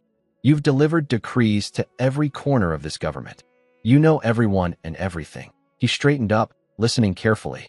I need to know, who is the current chief commander of the Tiger Guard? What's his background? And what are his interests? Eunuch Su paused for a moment, then told me straight. The Tiger Guard chief commander is Wei Zhongyi, the nephew of Minister of War Wei Xian. He's 38 years old. My heart jumped. Just as I suspected. The Tiger Guard was connected to that old bastard Wei Xian. The Emperor's plan was exactly what Qing Cheng and I figured. He wanted me to find a way to push Wei Zhongyi out, pull the fangs from the snake, and put the Tiger Guard's military power back into the prince's hands. Su continued. Wei Zhongyi was a former martial arts champion, a skilled fighter with plenty of battlefield achievements. Combined with his uncle's influence, he'd climbed from colonel to chief commander in just a few years. I flipped through the roster and asked about the 3 lieutenant generals. The names hit me like a brick. Wei Zhongbao, Wei Zhonghu, and Lu Shiyun. 2 more Weiss. The Tiger Guard was basically the Wei family's private army, and their naming taste was something else. Crocodile, leopard, tiger. Did this family just love naming their kids after animals? Su explained. Wei Zhongbao commanded the cavalry. Wei Zhonghu commanded the infantry. Both were Wei Zhongyi's cousins. As for Lu Shiyun, he was promoted from the front lines back in the 7th year of the emperor's reign, recommended by Governor Yao after a campaign against barbarian tribes. Governor Yao's man. Inside the Wei-controlled Tiger Guard? Suddenly, everything clicked. That's why Yao specifically told me and the prince to visit his residence tomorrow. He was going to bring up Lu Shiyun. These old foxes had already figured out the emperor's entire plan while I was still scratching my head in court. I glanced at Lu Shiyun's entry in the roster. I bet this General Lu doesn't have an easy time in the Tiger Guard, does he? Su looked confused. He figured fellow commanders would get along fine. I laughed it off, just guessing. 3 Weiss and 1 outsider. Can't be comfortable. I didn't explain further, but the political map was now clear in my head. Wei Xian and Governor Yao were rival factions. Yao was the prince's protector, so he was in our camp. Wei Xian appeared neutral, but was obviously backing the second prince. Lu Shiyun, as Yao's man surrounded by Wei loyalists, was definitely being squeezed. Then Su surprised me by lowering his voice. Sir son, I can guess why you're asking me these things. I blinked. Everyone in court knows about you now. The assassination, the framing, the rumors all point to Minister Wei. Even this old palace eunuch knew? The information network in this capital was terrifying. He asked if I had a grudge with the Wei family. I admitted I probably did. The Hongkong governor who'd been thrown in prison was connected to the Weiss, and they'd taken plenty of heat for it. Su leaned in closer. I took your money, so I'll give you honest advice. The Wei family is the second most powerful noble clan in Dakian. They have deep roots, wide branches, and loyalists everywhere, not just in the Tiger Guard. If they haven't come after you recently, let it go. Make peace. I smiled coldly inside. They weren't lying low because they'd given up. They were waiting because Xiong's investigation had them pinned. The moment that pressure lifted, they'd come at me with everything they had. But I thanked Su politely. He'd given me incredibly useful information today. Money well spent. He kept going, trying to convince me to stay out of trouble. Then he switched to flattering my poem, saying scholars across the empire had ranked Water Melody as the greatest lyric poem ever written. What did they say? I asked, not sure I wanted to know. Su puffed up proudly. The scholars have declared you a heaven-sent genius, the saint of poetry. What? I copied one poem, and I'm the poetry saint. I was floored. In my previous life, Du Fu wrote hundreds of poems over a lifetime to earn that title. I plagiarized one and got the same honor. Su explained that Dakian had been militarily strong but culturally weak since its founding 11 years ago. Neighboring kingdoms had been mocking us as uncivilized barbarians, which the emperor deeply resented. So when my poem appeared, the literary community went wild, and the emperor apparently helped fan the flames on purpose. He wanted a cultural champion, and I accidentally became one. So if you don't want to be a warrior, you could just be a scholar and still go down in history, Su concluded. No need to make enemies of the Wei family. I thanked him for the advice. Whatever his motives, he'd given me incredibly useful information today. That 10-tael banknote was well spent. After Su left, I rushed back to the reception hall to play with my new gear. The battlefield had always been my dream. Military power was the ultimate power. With it, I could protect everyone I cared about. I put on the silver-white armor, the golden crown helmet, and gripped the ceremonial sword. When my 3 wives walked in and saw me, their eyes lit up like lanterns. Zijian's eyes actually got misty. She ran over and threw herself into my arms. You look like a god of war descended from heaven. The system chimed. Wanner's affection 3. Current value, 42. Qingcheng and Wanner came closer too, faces flushed, looking at me with pure admiration. All right, help me take this armor off. It's easier to put on than remove. What surprised me was that Wanner didn't refuse.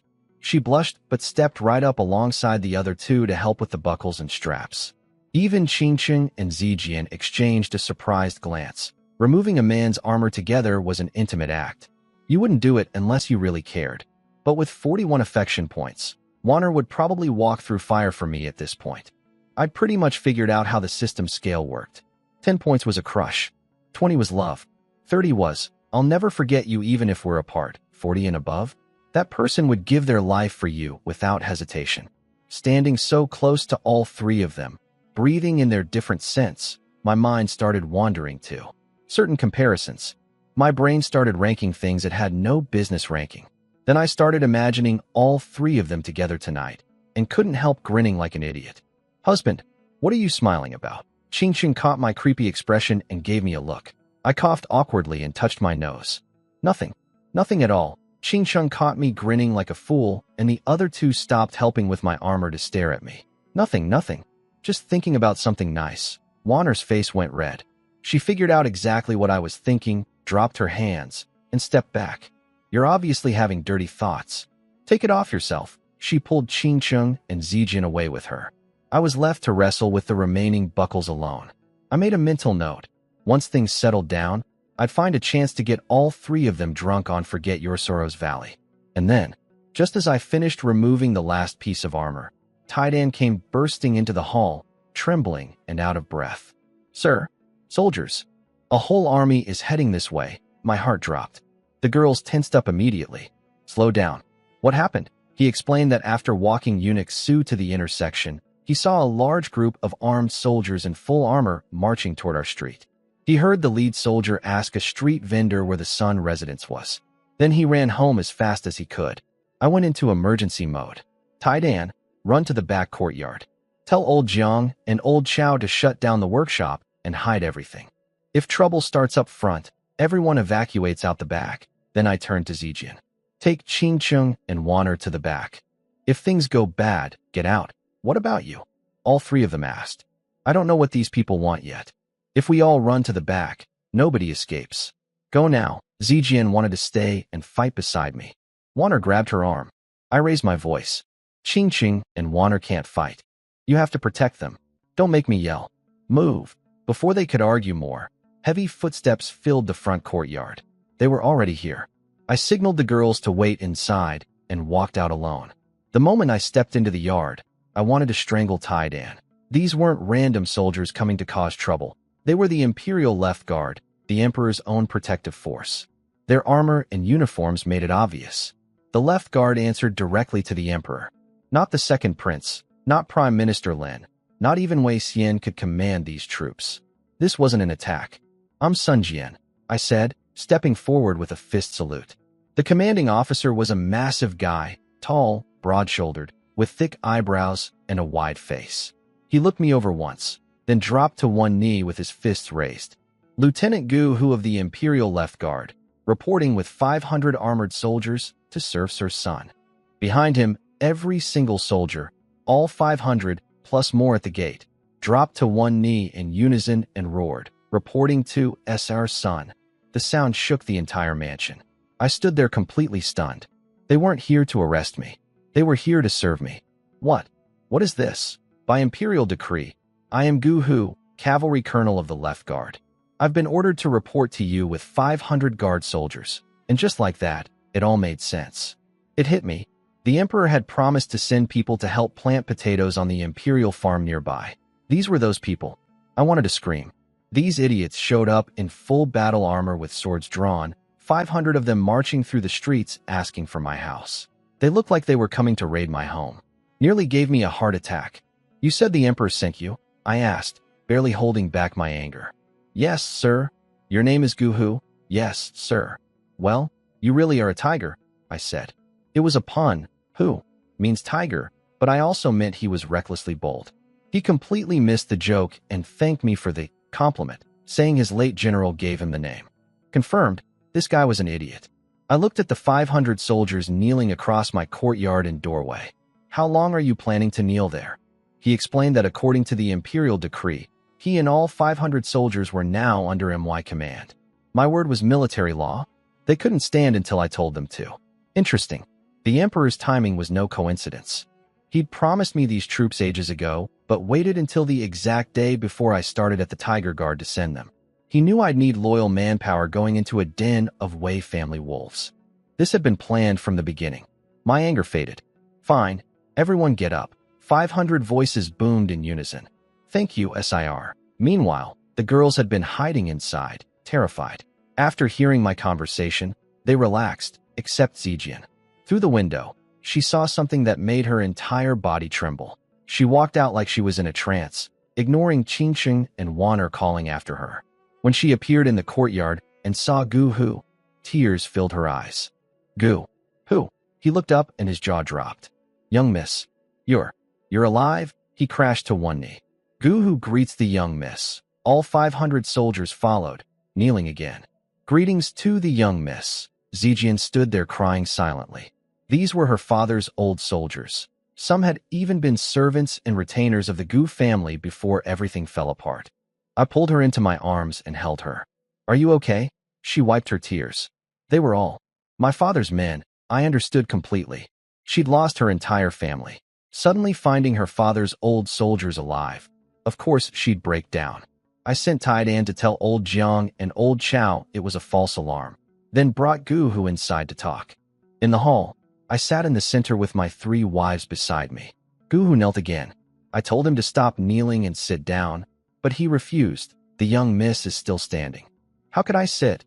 I had to get the girl seated first before he'd finally take a chair. I introduced him to everyone. When Qingqing and Wanner politely bowed to him, he panicked and threw himself on both knees to bow back. It took another round of, please stop kneeling, before we could actually have a conversation. He looked at Zijian with emotional eyes. I never thought I'd see the young miss again in this lifetime. Gu Hu was fighting back tears. We searched for you for half a year, young Mississippi. We thought you were dead. Zijian sighed and told him her whole story. Everyone finally heard the full picture. A year ago, her father Gu Yongchang, the left-armed guard general of the capital, was accused of secretly colluding with the great Zhou Empire. The charges came from Li Yigo, the Hongnon governor. The evidence looked solid and overwhelming. At the time, the The emperor was away fighting the Great Xia Kingdom, leaving the prince to oversee the government with 4 regents. Wei Xian and Prime Minister Lin conspired together as regents and destroyed the Gu family before the prince even knew what happened. The family was branded as traitors and massacred. Zijian barely escaped with her life. When the emperor returned and found out, he was shocked, but it was already done. The evidence was too stacked to overturn. He showed mercy by not hunting down every last person. Some loyalists were exiled to the border instead of executed, and innocent servants were just demoted.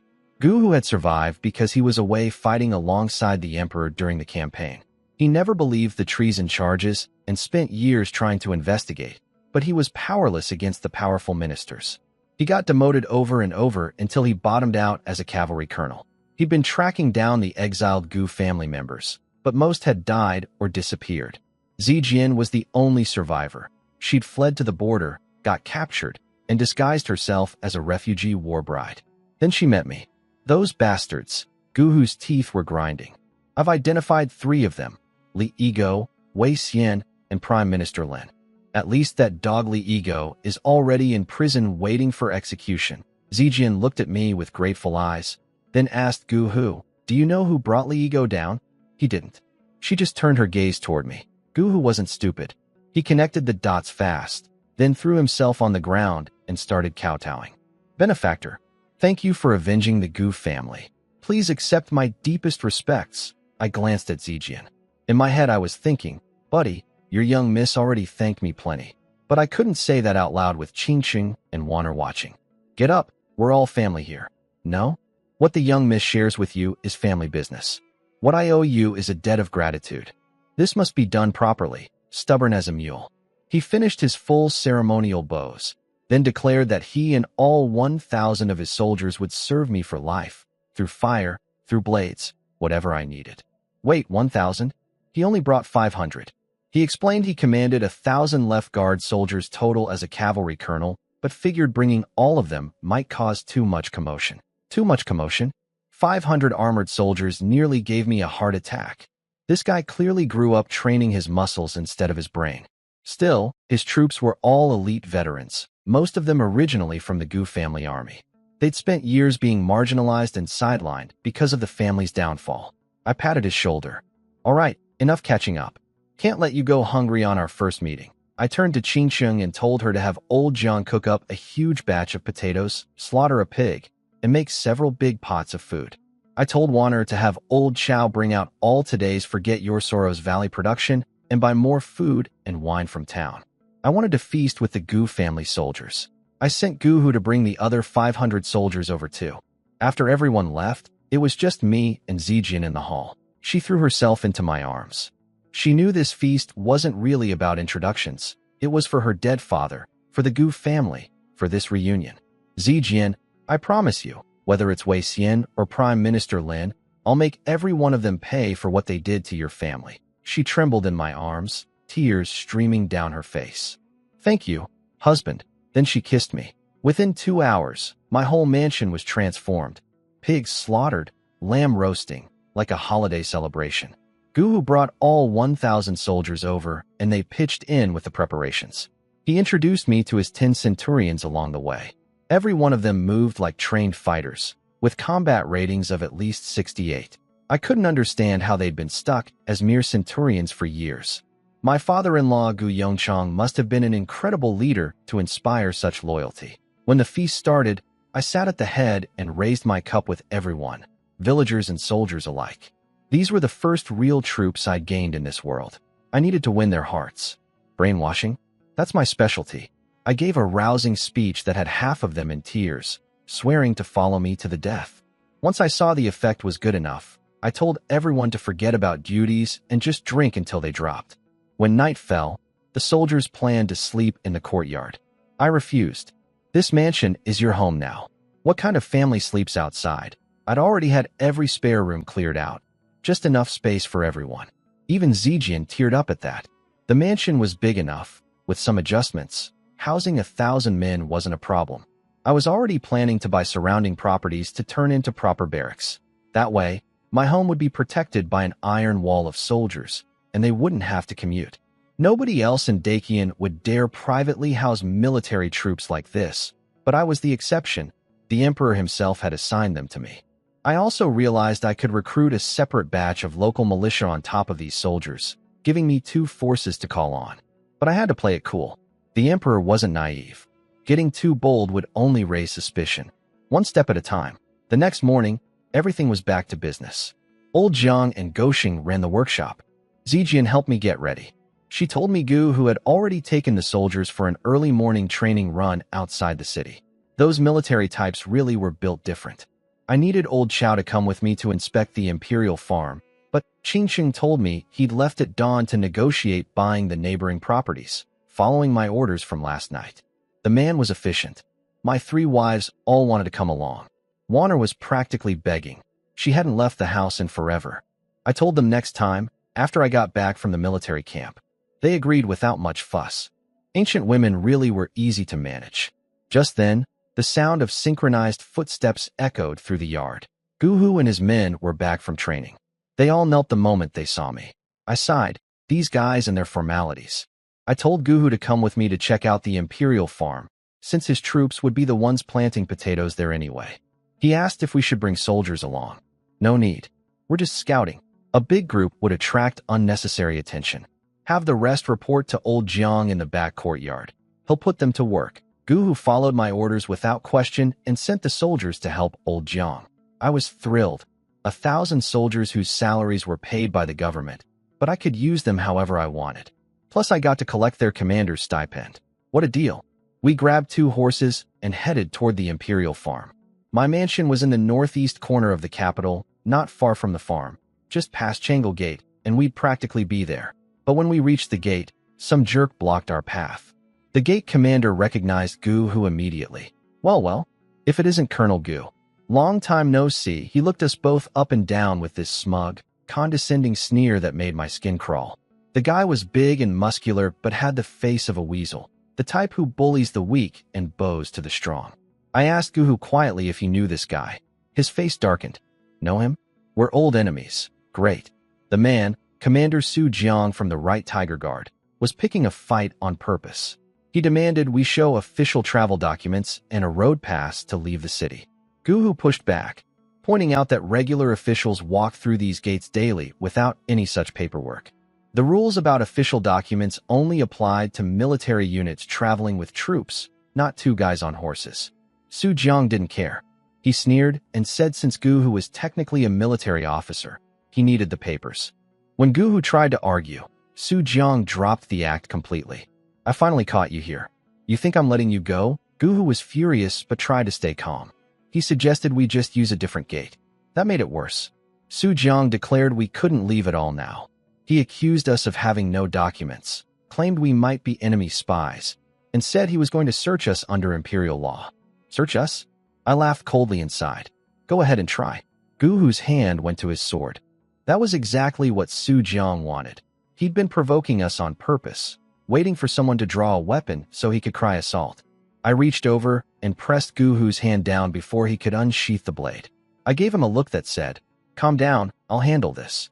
But it was already too late to stop Su Jiang's performance. The moment he saw Guhu's hand touch the sword, he spun around and screamed at the top of his lungs. Guards! Someone's drawing a weapon.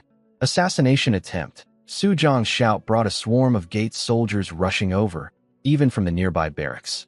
He ordered us to dismount, thinking he had us cornered. I patted Guhu's shoulder to keep him calm, then swung off my horse. All right, I'm off the horse. Now what? Su Jiang declared that drawing a weapon against a capital gate commander was a serious crime. He never even bothered looking at me properly. He assumed I was just some nobody following Guhu around. Go ahead then, I said, scanning the circle of soldiers. Try to arrest me. All of you. Go on. They hesitated, glancing at each other, waiting for their boss to make the call. Su Jiang sneered at me. A little centurion dares talk big in front of me? You're asking to die. The last person who said that to me? The grass on his grave is already knee-high. I stared right back at him. He circled me like I was some zoo animal, looking me up and down. Kid's got guts, I'll give you that. But you don't know who you're dealing with. I'm Su Jiang, cavalry colonel of the Right Guard, commander of the East Gate. Okay. And? His face twitched. He was used to people trembling at his title. My complete indifference was slapping him across the face. He tried offering me an out. Look, out of respect for your loyalty to Gu-Hu, I'll let you go. We only want him. Get lost. What if I don't? You ungrateful little. He was losing it now. He turned to his soldiers and barked the order. These two forced their way through the gate and tried to stab a commander. Seize them. The soldiers moved forward. Gu-Hu drew his saber, ready to fight to the death. But I raised my hand. Wait. Su Jiang's eyes lit up. He thought I was scared. This was even better. Humiliate me first, then arrest us. Too late to be afraid now, kid. He spread his legs wide and pointed at his crotch. I gave you a chance, and you didn't take it. Now if you want to leave, you crawl between my legs. On all fours, barking like a dog, his soldiers howled with laughter. Gu-Hu's face went green with rage. He wanted to charge in swinging, but I held him back again. I told you, let me handle this. I walked forward and stopped about 6 feet from Su Jiang. He grinned wider and spread his legs even more. Come on, boy. Crawl through. Don't forget the barking. It doesn't count without the barking. My patience is limited. Keep stalling, and you won't even get the crawling option. The soldiers were practically rolling on the ground laughing. Look at him. All that bravery earlier was just an act. He's probably already wet himself. Now you know fear, kid. Remember, the right guard is not to be messed with. I just stood there, looking at this clown, saying nothing. You sure you want to do this? I asked one more time. Su Jiang's eyes bulged. I said my patience has a limit. I shrugged. Fine. Count to 3, and I'll start. He grinned and began counting. 3. Gu-Hu panicked. Sir, you can't. Let me. I put a finger to my lips. Just watch. 2. Su Jiang was savoring this. His soldiers were buzzing with excitement, all waiting to see me crawl and bark. 1. The instant that word left his mouth, I exploded forward like lightning. Before anyone could blink, I launched off the ground, drove my knee straight into his jaw, and felt the bone crack on impact. As his body flew backward, I caught him with a full-force slap across the face that sent him crashing into the wall. I shook out my wrist and spat on the ground. Trash. Every soldier froze. Their brains couldn't process what just happened. Some nobody had just sent their commander flying with one hit. Gu-Hu was stunned too. He'd watched the whole thing. The speed, the power, the precision. He could tell I was at least as skilled as he was. Relax, I didn't kill him, I said casually. That wouldn't be any fun. I'd used about 60% power on the knee and 80 on the slap. Su Jiang was tough enough to survive it. A few broken ribs, a ruptured eardrum, deaf in his right ear, and a face swollen like a balloon. But he'd live. After his soldiers helped him up, he screamed through the blood pouring from his mouth. Kill him. Kill him now. The soldiers surrounded me again. Some drew their swords. I calmly reached into my robe and pulled out my command token. I am Sun Jian, Deputy Commander of the Tiger Guard Battalion. I dare any of you to try. Dead silence. The soldiers looked at each other in shock. A few brave ones stepped closer to examine the token. It was genuine, the unmistakable seal of the Tiger Guard Deputy Commander. Even Gu-Hu's jaw dropped. He had no idea about my appointment. He'd been so marginalized that news like this never reached him. The Tiger Guard was the Empire's most elite force. A deputy commander outranked a gate colonel by several levels. In modern terms, Su Jiang was maybe a battalion commander. I was a deputy corps commander. Not even their entire guard's commanding general would dare disrespect me. Don't recognize the Tiger Guard deputy commander's token. I raised my voice. The soldiers' faces drained of color. They dropped their weapons and fell to their knees one after another. Mercy, Commander. We didn't know. We were blind. Please forgive us. It was all Su Jiang. He forced us. They were begging, groveling, some even slapping their own faces. What a contrast to the laughter and mockery from minutes ago. A few soldiers still loyal to Su Jiang dragged him over. Even with a shattered jaw and a deaf ear, he refused to accept reality. He was convinced my token was fake. Su Jiang refused to believe I was the deputy commander. In his mind, anyone hanging around with a disgraced nobody like Gu-Hu couldn't possibly hold such a high rank. The token might be real, but the person holding it had to be a fraud. Kill him, he screamed through the blood dripping from his mouth. I'll take full responsibility. A few of his loyal soldiers drew their swords and advanced toward me. I smiled coldly. Time to end this. Listen up. This whole mess started because Su Jiang abused his authority for a personal grudge. I am Sun Jian. Tiger Guard Deputy Commander and Imperial Reader to the Crown Prince, appointed by the Emperor himself. Drop your weapons and kneel now, and I won't hold any of you responsible. The name hit them like a thunderbolt. Sun Jian. Everyone in the capital knew that name.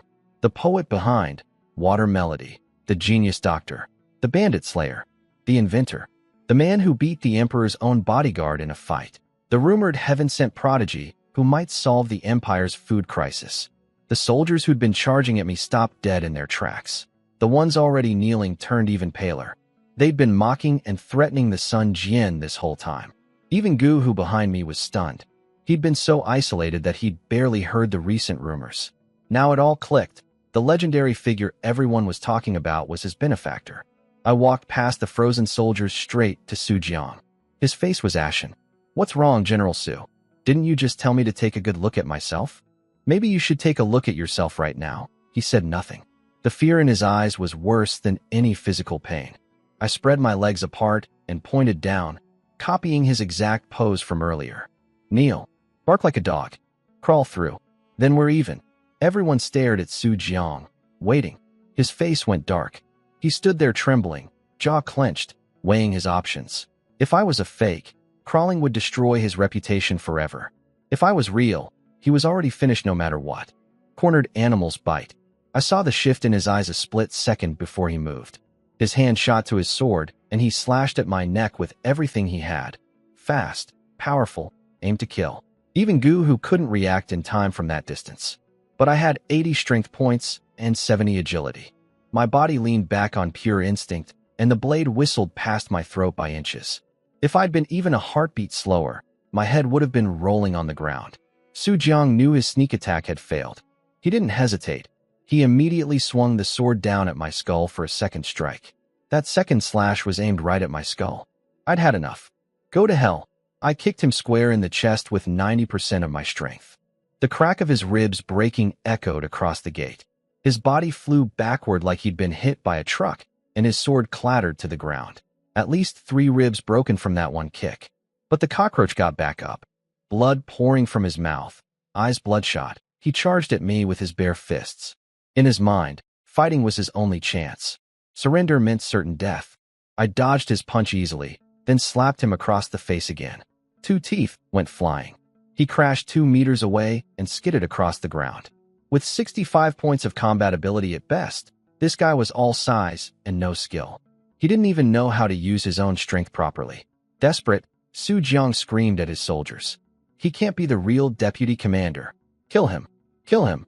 Most of the soldiers stayed on their knees, pretending they didn't hear.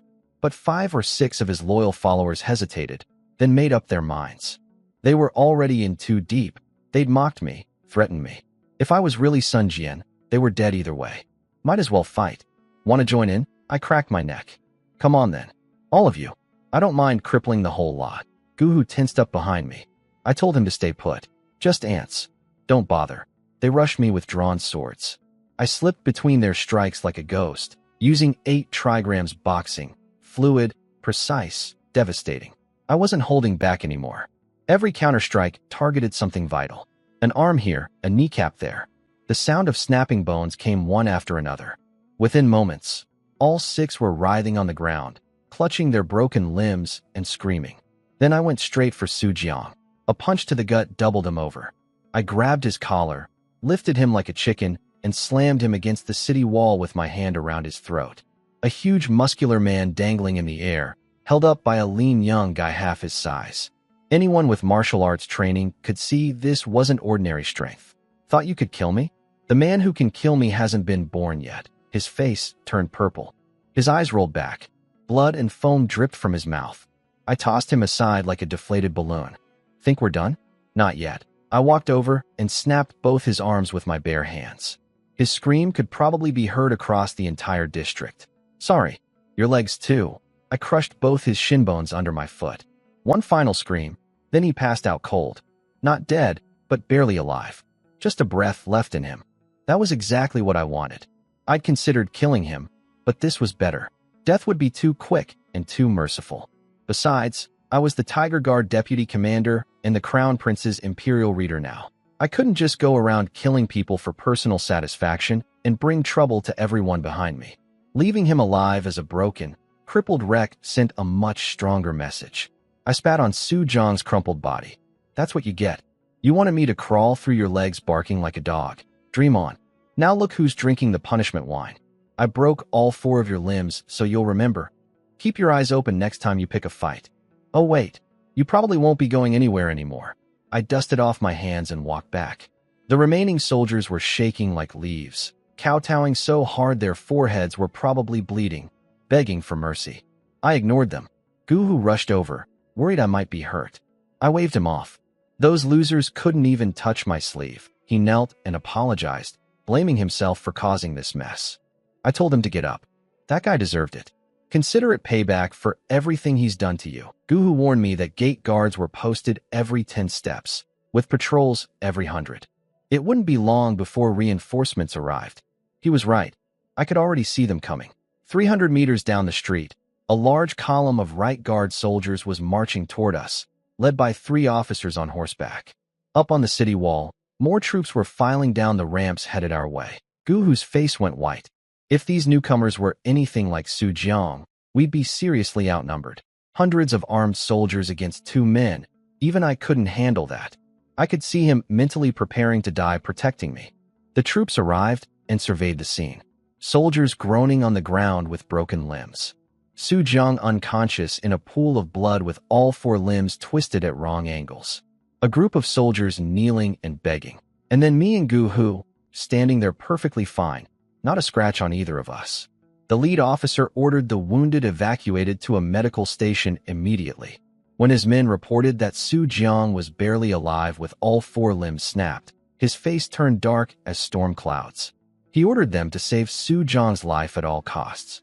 Then he turned his attention our way, but instead of addressing me, he asked the kneeling soldiers what happened.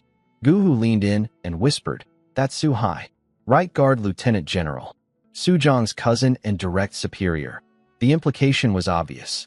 I'd nearly killed his cousin and crippled his subordinates. This wasn't going to be friendly, but I didn't care.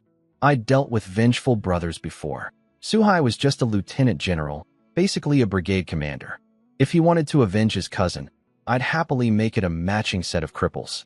The kneeling soldier he'd questioned was stammering, eyes darting between me and Su Hai, too scared to talk straight. I stepped forward and fixed Su Hai with a cold stare. "Hey, are you blind? You're asking them? I'm standing right here. You can't see me?" Su Hai looked at me with murder in his eyes. Never mind my insult. I'd crippled his cousin. That wasn't something he'd let slide easily. "Deputy Commander? From which army?" His voice dripped with menace. "Did you do this to my brother Su Jiang?" Before I could answer, Guhu jumped in front of me. "Su Hai, watch yourself. My commander is the Tiger Guard Deputy Commander and Imperial Reader to the Crown Prince. By Dakian law, you should dismount and kneel immediately." Su Hai sneered at Guhu. "You think you matter, Guhu? I should have killed you years ago." Then he pointed his sword at me. "I don't care who you are or why this happened. You will pay for this." He declared us enemy spies, fabricating charges on the spot, calling our credentials fake, ordering his troops to seize us dead or alive. Darker and more ruthless than his cousin. At least Su Jiang had started with petty harassment. This guy went straight to kill orders. I pulled out my token again. This is the Tiger Guard Deputy Commander's seal. Today's mess was entirely Su Jiang's doing. If any of you want to end up like him, go ahead. Su Hai wouldn't even let his soldiers look at the token. Don't listen to him. He's a spy with a forged token. Take him down. Dead or alive, his soldiers trusted their general over a stranger. They moved in with drawn swords. I cracked my neck. "Fine, let's go." Then, at that exact moment, a voice rang out from down the street. "His Highness the Prince of Liang approaches." Everyone froze. A grand procession appeared, an 8-man palanquin surrounded by 16 guards, attendants, and servants. It was the second prince, Li Chengru, with a retinue that rivaled the crown prince's own. Every soldier immediately sheathed their weapons, cleared the road, and dropped to their knees.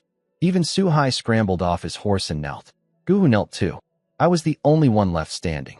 The second prince? Here? Now. No way this was a coincidence. A eunuch at the front of the procession spotted me standing alone. "Insolent. Why don't you kneel before the Prince of Liang?" From inside the palanquin, Li Chengru waved lazily. It's fine. He's the exception.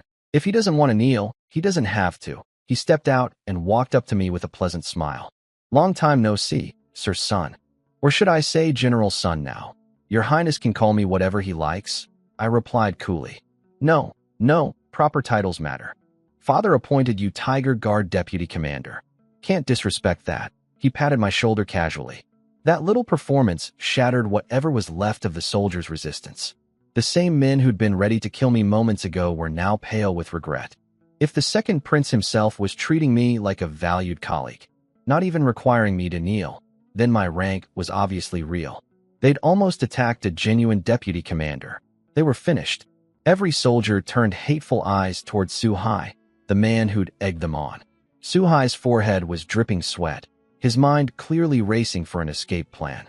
I gave the second prince a polite fist salute. Thank you for not making me kneel, Your Highness, he smiled warmly. Don't mention it. But what was really behind that smile? I couldn't tell. Friend or enemy?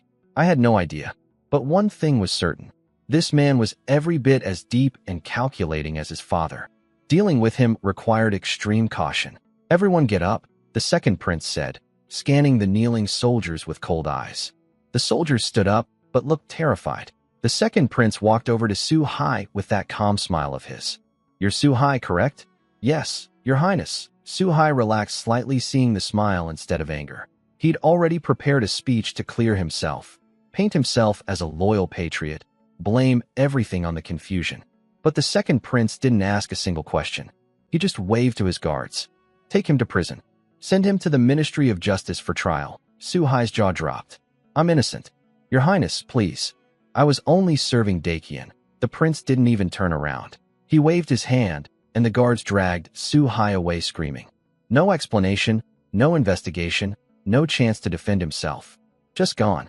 Everyone was stunned. Even I was stunned. General Sun, is there anyone else you'd like sent to prison? I had to think fast.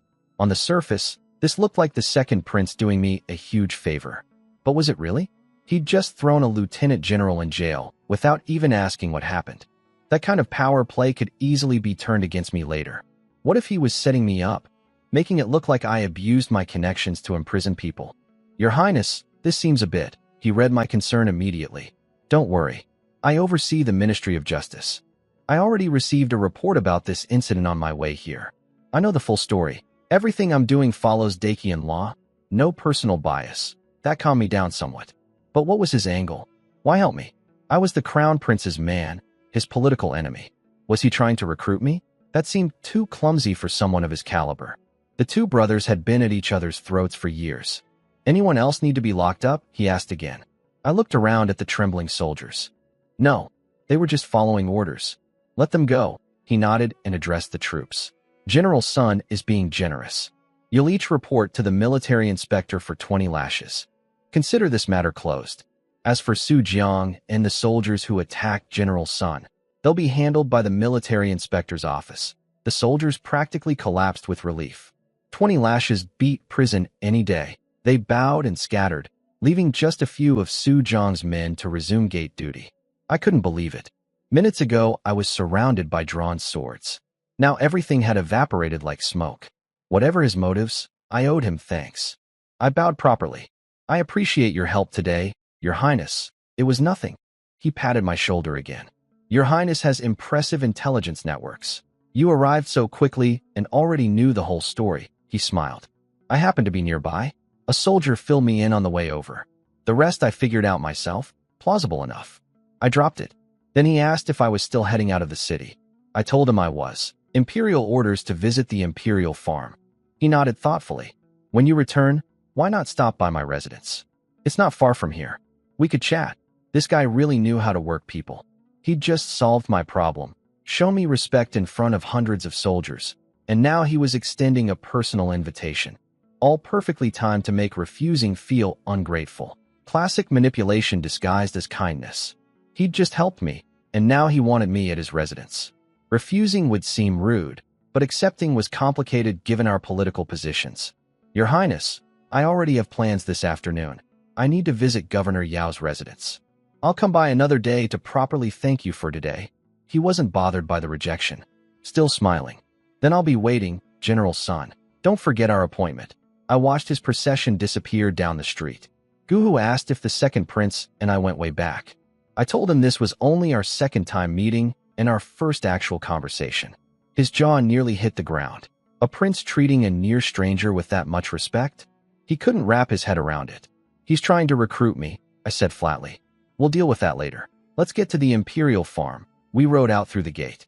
The same soldiers who'd been threatening me earlier couldn't even make eye contact. Nobody dared slow us down for half a second. We reached the Imperial farm quickly. The place was massive, flat, fertile land with leftover crop stalks from a recent harvest. I knelt down and checked the soil.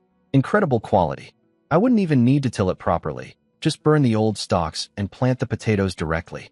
Then Guhu pulled up a stalk root and called me over urgently. I crouched down and my blood went cold. The root was covered, absolutely crawling, with tiny dark brown larvae. I snapped it open. More inside. Thousands of them. These are locust larvae, Guhu said, his voice shaking. I knew exactly what they were. I'd grown up farming in my previous life, but I'd never seen this many on a single root. We checked more stalks. Every single one was infested. Millions upon millions of larvae across this enormous farm. And if the Imperial farm was this bad, the entire region around the capital was probably the same. This wasn't a small locust problem.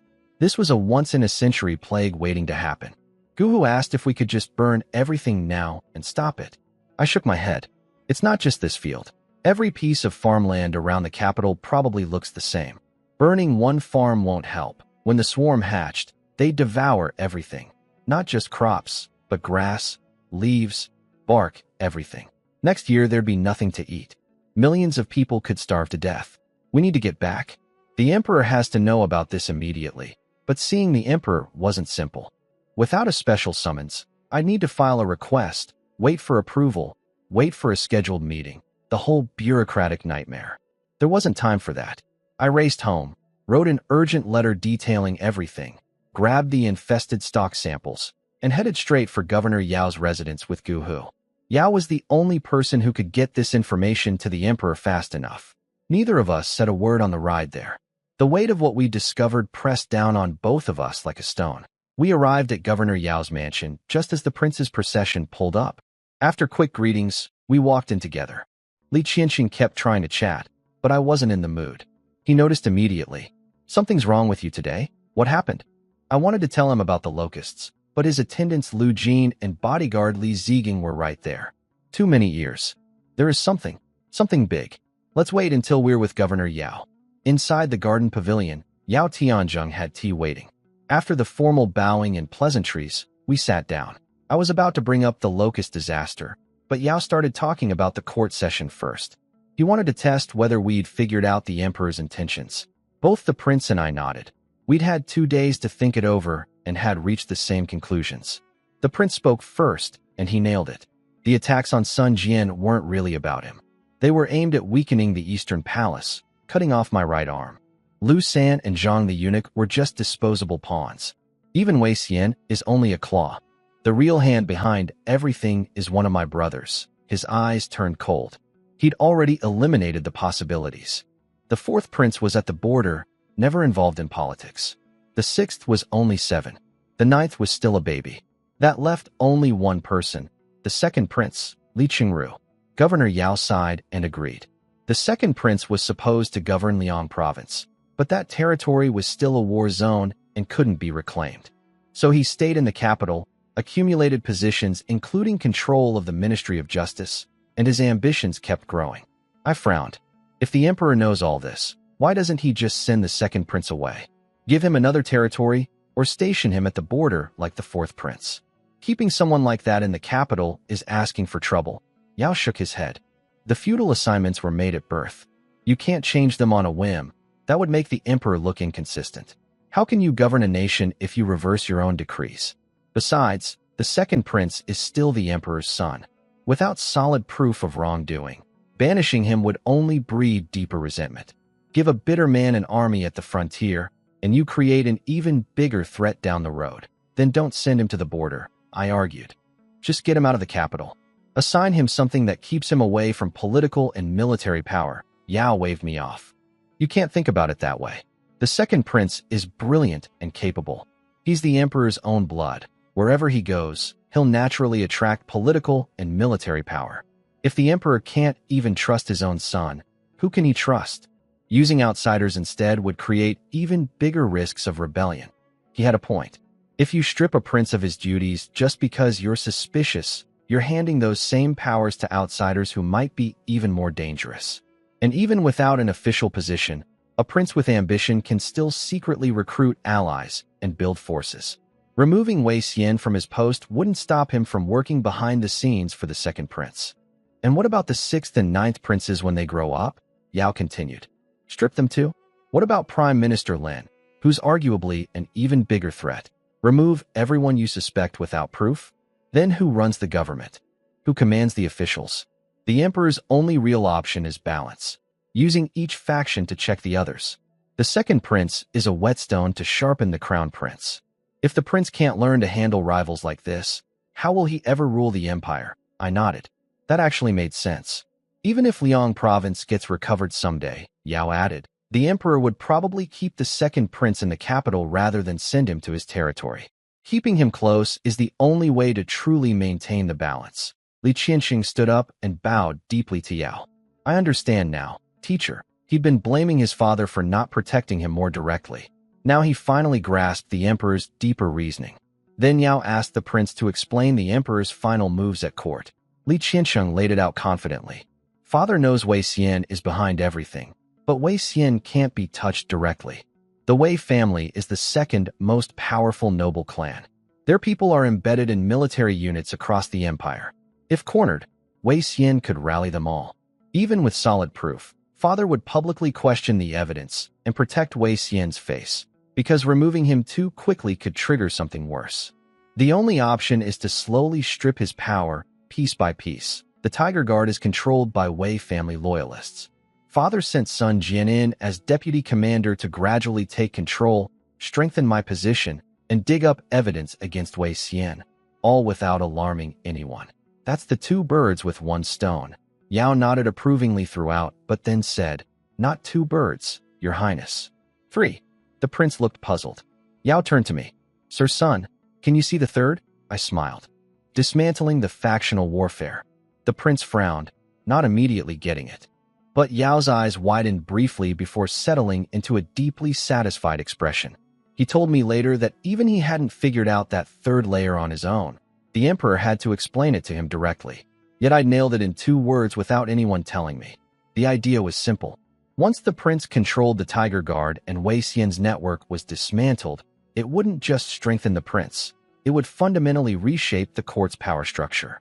The factional deadlock that paralyzed everything would start breaking apart. With balanced power firmly in the crown prince's hands, the court could actually function as one body instead of warring camps. Yao looked at me with an expression I could only describe as mixed with relief, like a man who'd just confirmed that his biggest bet was going to pay off. Dismantle the factional warfare. The prince frowned. Then his eyes went wide. There's something wrong inside the Tiger Guard itself? Yao and I looked at each other and nodded. The prince started connecting all the dots. With the emperor's health declining, court factions had gotten worse. 3 power blocks now existed. Prime Minister Lin's faction, the largest, with roots everywhere, the Crown Prince's faction, and the Second Prince's faction. The balance had been tilting recently, with the Second Prince aggressively recruiting allies, and even the supposedly neutral Prime Minister starting to pick sides. Former imperial loyalists like Wei Xian were defecting. If left unchecked, this factional warfare could topple the throne or destroy the nation entirely. The Tiger Guard was supposed to be the emperor's own force protecting the capital. It couldn't be allowed to become a factional tool. And I was the emperor's chosen piece to break the deadlock. So even without the assassination attempts, the prince said slowly, putting Sun Jian in the Tiger Guard was always the plan. Exactly, Yao confirmed. I shook my head and smiled bitterly. Your Highness, it goes even deeper than that. Your father is scarier than we think. I pointed at Gu, who's standing beside me. Remember how the emperor promised me soldiers for potato farming? They arrived yesterday, not a day earlier, not a day later, the exact moment after I was named Tiger Guard Deputy Commander. 1,000 elite soldiers led by this man, who happens to be from the Gu family's old military network. That's no coincidence. With Guhu's 1,000 soldiers, I have protection at home, manpower for the Imperial farm, and backup when I enter the Tiger Guard. Another 3 birds with 1 stone.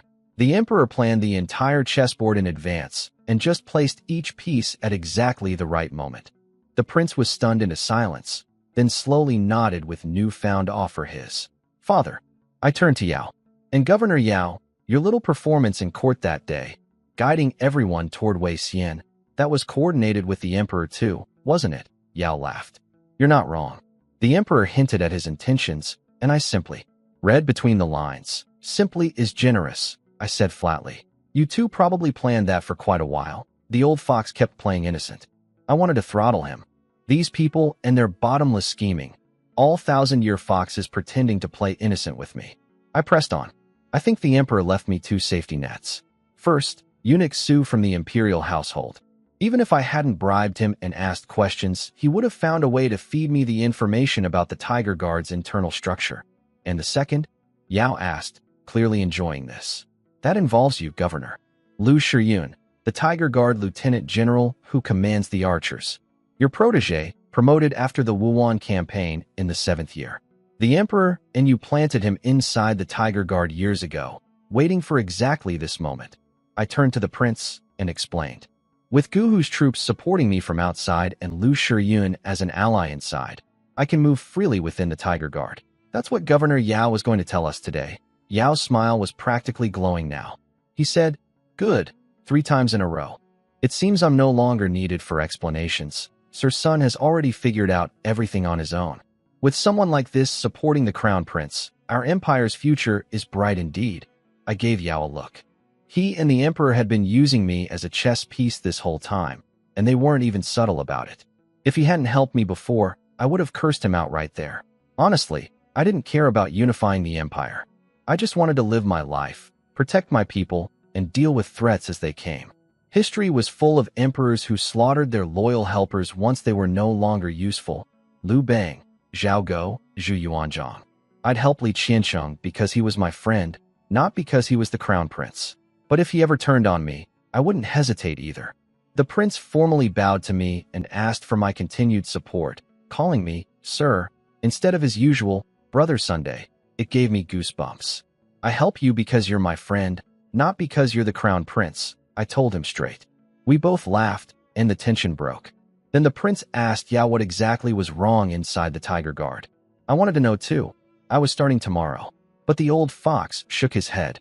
The Emperor wants Sir Sun to discover it himself. Consider it training. I nearly lost it.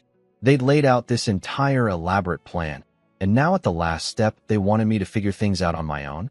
These 2 old schemers were unbelievable. Fine. I had Lu Shiyun on the inside. I'd manage. But there was something far more urgent than the Tiger Guard investigation. I signaled Guhu to bring forward the stock samples. Governor Yao, Your Highness, I have something more serious to report. Guhu placed the stocks on the stone table. The prince and Yao picked them up and looked them over, confused. Just ordinary crop stalks. Break them open, I said. Look inside. They cracked the roots apart and nearly jumped out of their seats. Inside every single stalk, thousands upon thousands of dark brown eggs packed together like a nightmare. God, this many locust eggs? The prince's face went white. Yao tore open the remaining samples. Every single one was the same. Tens of thousands of eggs per root. Where did you find these? Yao asked, his face ashen. The imperial farm east of the city. Every stalk root out there looks like this. The infestation probably covers the entire region around the capital, maybe further. Based on the egg's development stage, the swarm will hatch in about 15 days. The scale will be catastrophic, the worst in 100 years. I explained what I knew from my previous life. A single locust consumes about 100 grams of plant material in its lifetime. A swarm numbers in the billions, sometimes trillions. They eat everything: crops, grass, leaves, bark. Once they strip one area clean, they migrate to the next. They can fly across an entire country. Nothing this era's people had experienced could prepare them for what was coming. If we didn't act fast, millions would starve to death. The news hit the prince and governor Yao like a sledgehammer. Their faces went gray. A locust plague of this scale was beyond anything humans could fight with normal methods. Millions of lives were at stake, and we had maybe 15 days before the swarm hatched. We must see the emperor immediately, Yao said, forcing himself to stay calm. The prince asked how many people knew. Just me and Guhu so far. Nobody else had discovered the eggs yet, but it was only a matter of time, and the locusts would probably hatch before anyone noticed. Both of them agreed the information had to be kept secret. If word got out, there'd be nationwide panic. We wasted no time. With the prince's status and Yao's imperial study privileges, getting an audience with the emperor would be easy. We loaded into a carriage and raced toward the palace. On the way, the prince and Yao sat there looking like the world was ending. I was calmer. I'd already had my panic moment at the farm. Why so gloomy? I asked. How can we not be gloomy? If we handle this wrong, millions die. I didn't respond to that. They noticed my expression wasn't as desperate as theirs. Wait, Sun Jian, do you actually have a plan? They both perked up, staring at me with desperate hope. In their eyes, I was the miracle worker who always pulled something out of nowhere. I do have one idea, but it's hard to execute, and only the emperor himself can make it work. Tell us. I hesitated. This was going to sound insane to them. You sure you want to hear it? Just say it. 3 words. Catch, fry, eat. Dead silence. What? Catch the locusts. Fry the locusts. Eat the locusts. Their jaws dropped in perfect unison, eyes wide, mouths hanging open, staring at me like I'd lost my mind. I understood their reaction. In this era, people believed locusts were divine punishment sent from heaven. You could try to chase them away, but eating them? That was blasphemy. Common folk thought locusts were poisonous, and eating them would shorten your life. These beliefs were deeply rooted. And I wasn't just suggesting people eat them. I was saying the emperor had to eat them first, publicly, to lead by example. If I'd said this to anyone other than the prince and Yao, I'd probably be thrown in prison for disrespecting heaven and the throne. I shrugged. It's the only solution I've got. Nothing else will work against numbers this massive. If you don't want to hear it, I won't bring it up with the emperor either. The carriage went dead silent. Just the creaking of the wheels. Think about it. The empire was full of starving refugees and homeless people. Heaven was about to drop billions of protein-rich insects on them. This wasn't a disaster. This was free food falling from the sky. Turn the catastrophe into a blessing. But if people couldn't accept it, what could I do? After a long silence, the prince swallowed hard and spoke quietly. Sun Jian, can locusts really be eaten? Of course they can, I said without hesitation. Locusts are actually delicious, crispy, tasty, packed with nutrition. In my previous life, people even dried them and used them as traditional medicine. They're completely harmless to eat and actually have health benefits. Warming the stomach, aiding digestion, relieving coughs. Locusts aren't divine punishment at all. They're actually a blessing. People just refuse to see it because they're trapped by old superstitions. The prince sighed heavily. That's terrifying to even hear. Yao's brow was so furrowed it looked painful. Completely unheard of, I dropped it. Fine, don't believe me. But it's the only solution. Handle it right, and the people won't just survive the plague. They'll actually recover from the famine by eating the locusts. Yao warned me solemnly not to mention any of this to the emperor unless absolutely necessary. Even these two, who trusted me most, couldn't accept it. I nodded. No point being stupid about it.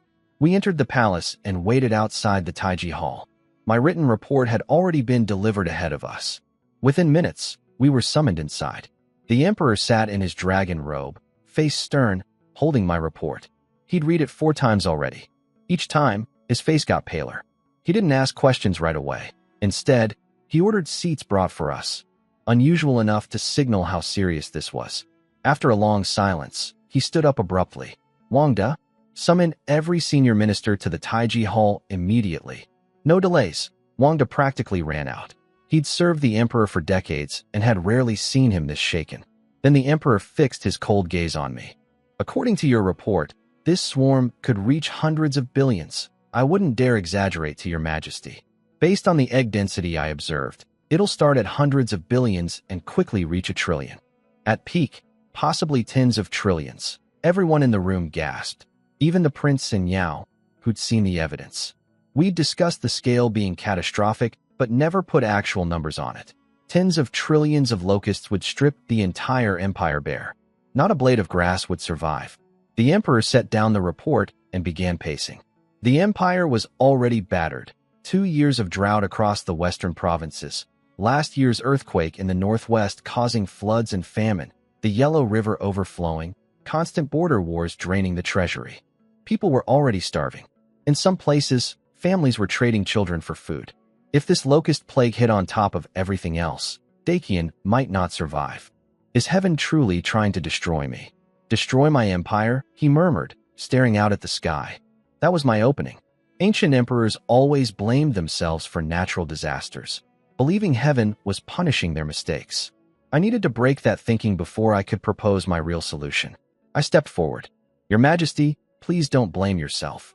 Locust plagues, earthquakes, floods. Every dynasty throughout history has faced these. Natural disasters have no connection to the ruler's virtue. This plague is not heaven's judgment. It's simply nature. The emperor turned around and looked at me intently. Even Yao and the prince shifted uncomfortably. What I'd just said bordered on challenging traditional beliefs about the mandate of heaven. But inside, I was grinning. Flattery opens every door. If I wanted to turn this locust disaster into a locust feast, I needed the emperor in the right headspace first. Your Majesty has ruled for 11 years with tireless devotion, always putting the nation and its people first. You are a once-in-a-generation wise ruler. We still have 15 days before the swarm hatches. Heaven has its own course. Your Majesty should feel concern for the people, but never guilt. That loosened the tension in the room. Even the prince and Yao were impressed by how smoothly I defused the emperor's spiral into self-blame while slipping in some flattery. The emperor's brow relaxed slightly. He sighed. Even if it's not my fault, years of disasters have emptied the treasury.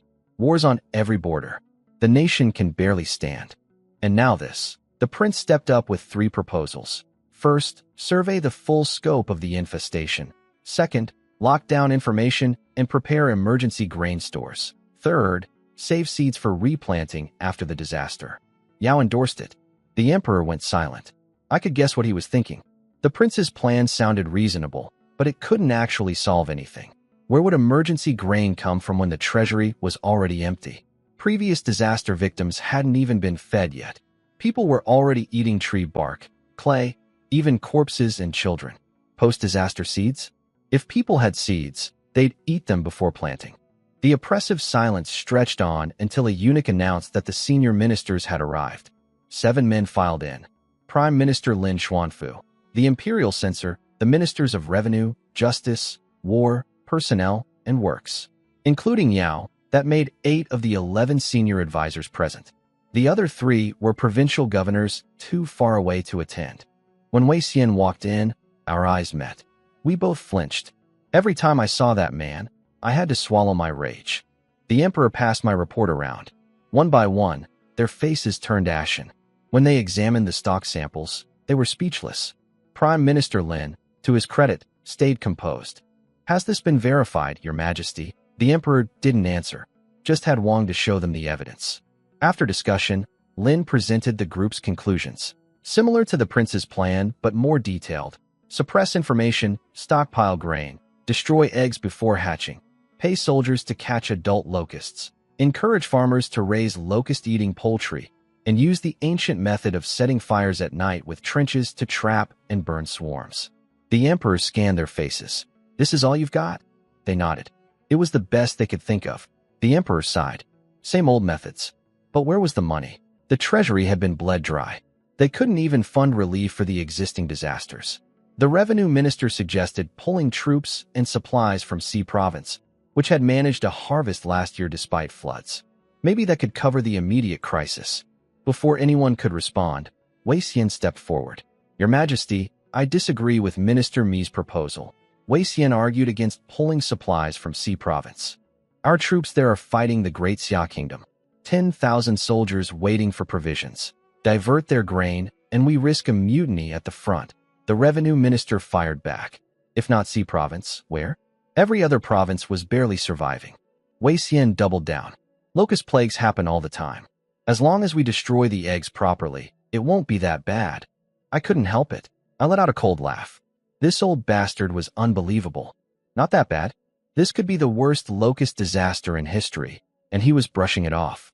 With officials like him, no wonder the empire was falling apart. He heard my laugh and turned on me. Does Sir Sun have a better plan? Every eye in the room shifted to me. Most of these ministers had only seen me once at court. They'd heard my name everywhere. Their own servants couldn't stop talking about me, but that actually made them resent me more. To them, I was just a lucky commoner who'd caught the emperor's eye. Nothing special. I smiled at Wei Xian. Whether I have a plan is beside the point. You're one of the 6 ministers, and you just told everyone a catastrophic plague is not that bad. That's either blindness or nonsense. His face went scarlet. Being publicly attacked by a junior nobody in front of the emperor and every top official. Who wouldn't be furious? I didn't let up. One stalk root contains thousands of eggs. The imperial farm stretches for hundreds of li into the mountains. We're talking trillions of locusts that will strip every piece of land bare. Millions will die. The nation could collapse. And you say not that bad? You're spitting in the face of every citizen in this empire. Wei Xian looked ready to explode. 2 massive accusations slapped on him at once. Too heavy for even a minister to shrug off. My words were rough, but every point was backed by evidence. He couldn't argue back without making himself look worse. He just had to swallow it. He bowed to the emperor desperately. Your Majesty, I never meant any such thing, I chimed in helpfully.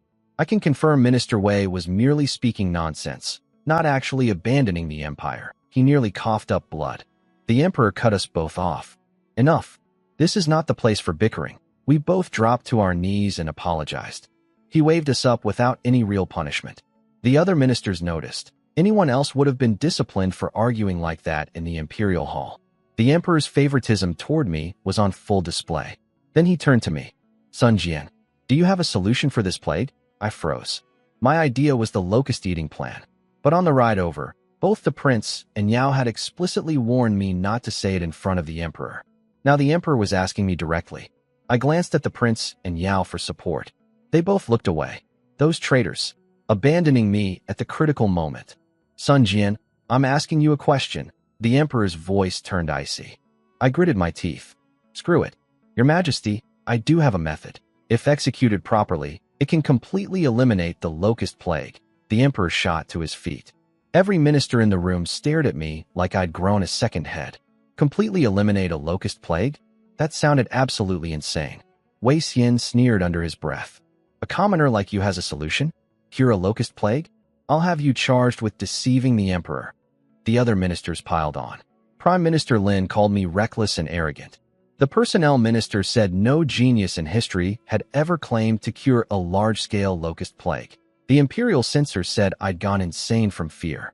Only Master Zhuang stayed quiet, sighing with worry for me. I ignored them all and looked straight at the emperor. Your Majesty, I'm not making empty claims. If my method fails to eliminate the plague, I'll accept the charge of deceiving the throne. The emperor walked right up to me and put his hand on my shoulder. I believe you. Tell me your plan. The method will definitely work, but it's hard to explain. Speak freely. I won't punish you no matter what. I needed a cover story. I couldn't just say, I know this from my previous life, so I played the mysterious medical heritage card. Your Majesty, this method comes from my medical teacher in the Qinling Mountains, the one who taught me everything I know about medicine.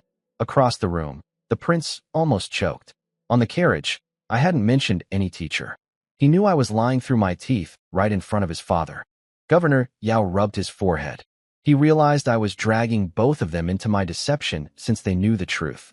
I kept going with a straight face worthy of an acting award. Our medical school is called the Ghost Doctors. We have 3 medical texts, the classic of herbs, the inner canon, and the classic of difficulties. I sounded so sincere that everyone was hanging on every word. The cure for locusts isn't something I invented. It's recorded in our school's medical texts. Wei Xian cut in. Medical texts that cure locust plagues? That's the most ridiculous thing I've ever heard. Your Majesty, this man is clearly lying. He should be punished for deceiving the throne. Several ministers echoed him. I fired back immediately. I haven't even finished talking. How can you call it a lie when you haven't heard the full explanation? Have any of you seen my teacher's medical books? How do you know what's recorded in them? If we dismissed everything unusual as impossible, there'd be no miracles in this world. And the emperor told me to speak freely. Why are you interrupting? That shut them up. The emperor said nothing. He just watched me, waiting. I took a deep breath. Your Majesty, The classic of herbs states that locusts are not divine punishment. They are not a curse from heaven. They are, in fact, a blessing. The room erupted in stunned silence. Every jaw dropped. A blessing? Had I completely lost my mind? Even the emperor's eyebrows twisted into knots. The man who never flinched at anything was staring at me in disbelief. I pressed on calmly. The book records, and I have personally verified, that locusts are highly nutritious. When fried in oil, they are not only safe to eat, but are actually a valuable medicinal ingredient. They can relieve coughs, neutralize toxins, warm the stomach, strengthen digestion, and boost vitality. The entire hall went numb. Nobody could process what they'd just heard. Locusts could be eaten? They were medicine? This was beyond anything anyone had ever imagined. The silence in the Taiji hall was absolute. The emperor searched my eyes for any sign of doubt or deception. But I stood there with complete confidence, not a flicker of uncertainty on my face. Then someone broke the silence. Outrageous. Speaking such madness before the emperor. Treating a catastrophe like a joke. The imperial censor stomped his feet in rage. The other ministers piled on. Wei Xian called me treasonous. The personnel minister said if locusts were edible, then why had every dynasty suffered from plagues? And Prime Minister Lin formally requested the emperor punish me for deceiving the throne. I looked at these people with pure contempt. Locusts were basically grasshoppers. No viruses, fed on plants, packed with protein. Fry them up, and they taste like crispy shrimp. With millions of refugees starving across the empire, trillions of free protein snacks falling from the sky could save countless lives and reverse the entire crisis. But these narrow-minded fools had no vision. They couldn't solve the problem themselves, and they wouldn't let me solve it either.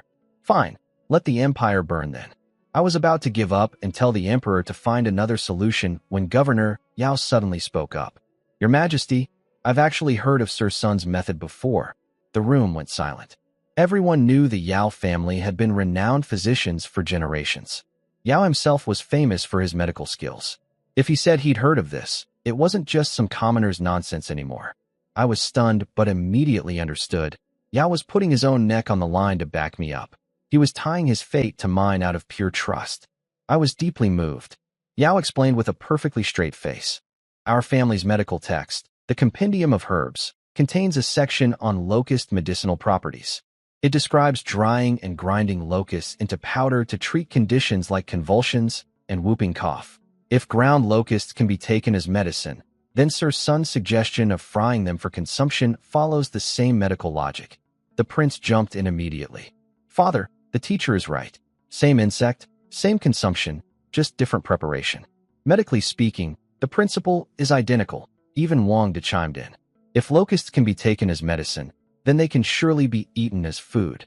Perhaps this plague really is a blessing in disguise. Master Zhuang added his support too, sharing how people in his hometown used pink starlings to hunt locusts, birds that ate nothing but locusts their whole lives. If birds can eat locusts without harm, and two respected medical traditions confirm locusts have medicinal value, then surely humans can eat them too. The works minister also stepped forward to endorse us. The tide had completely turned.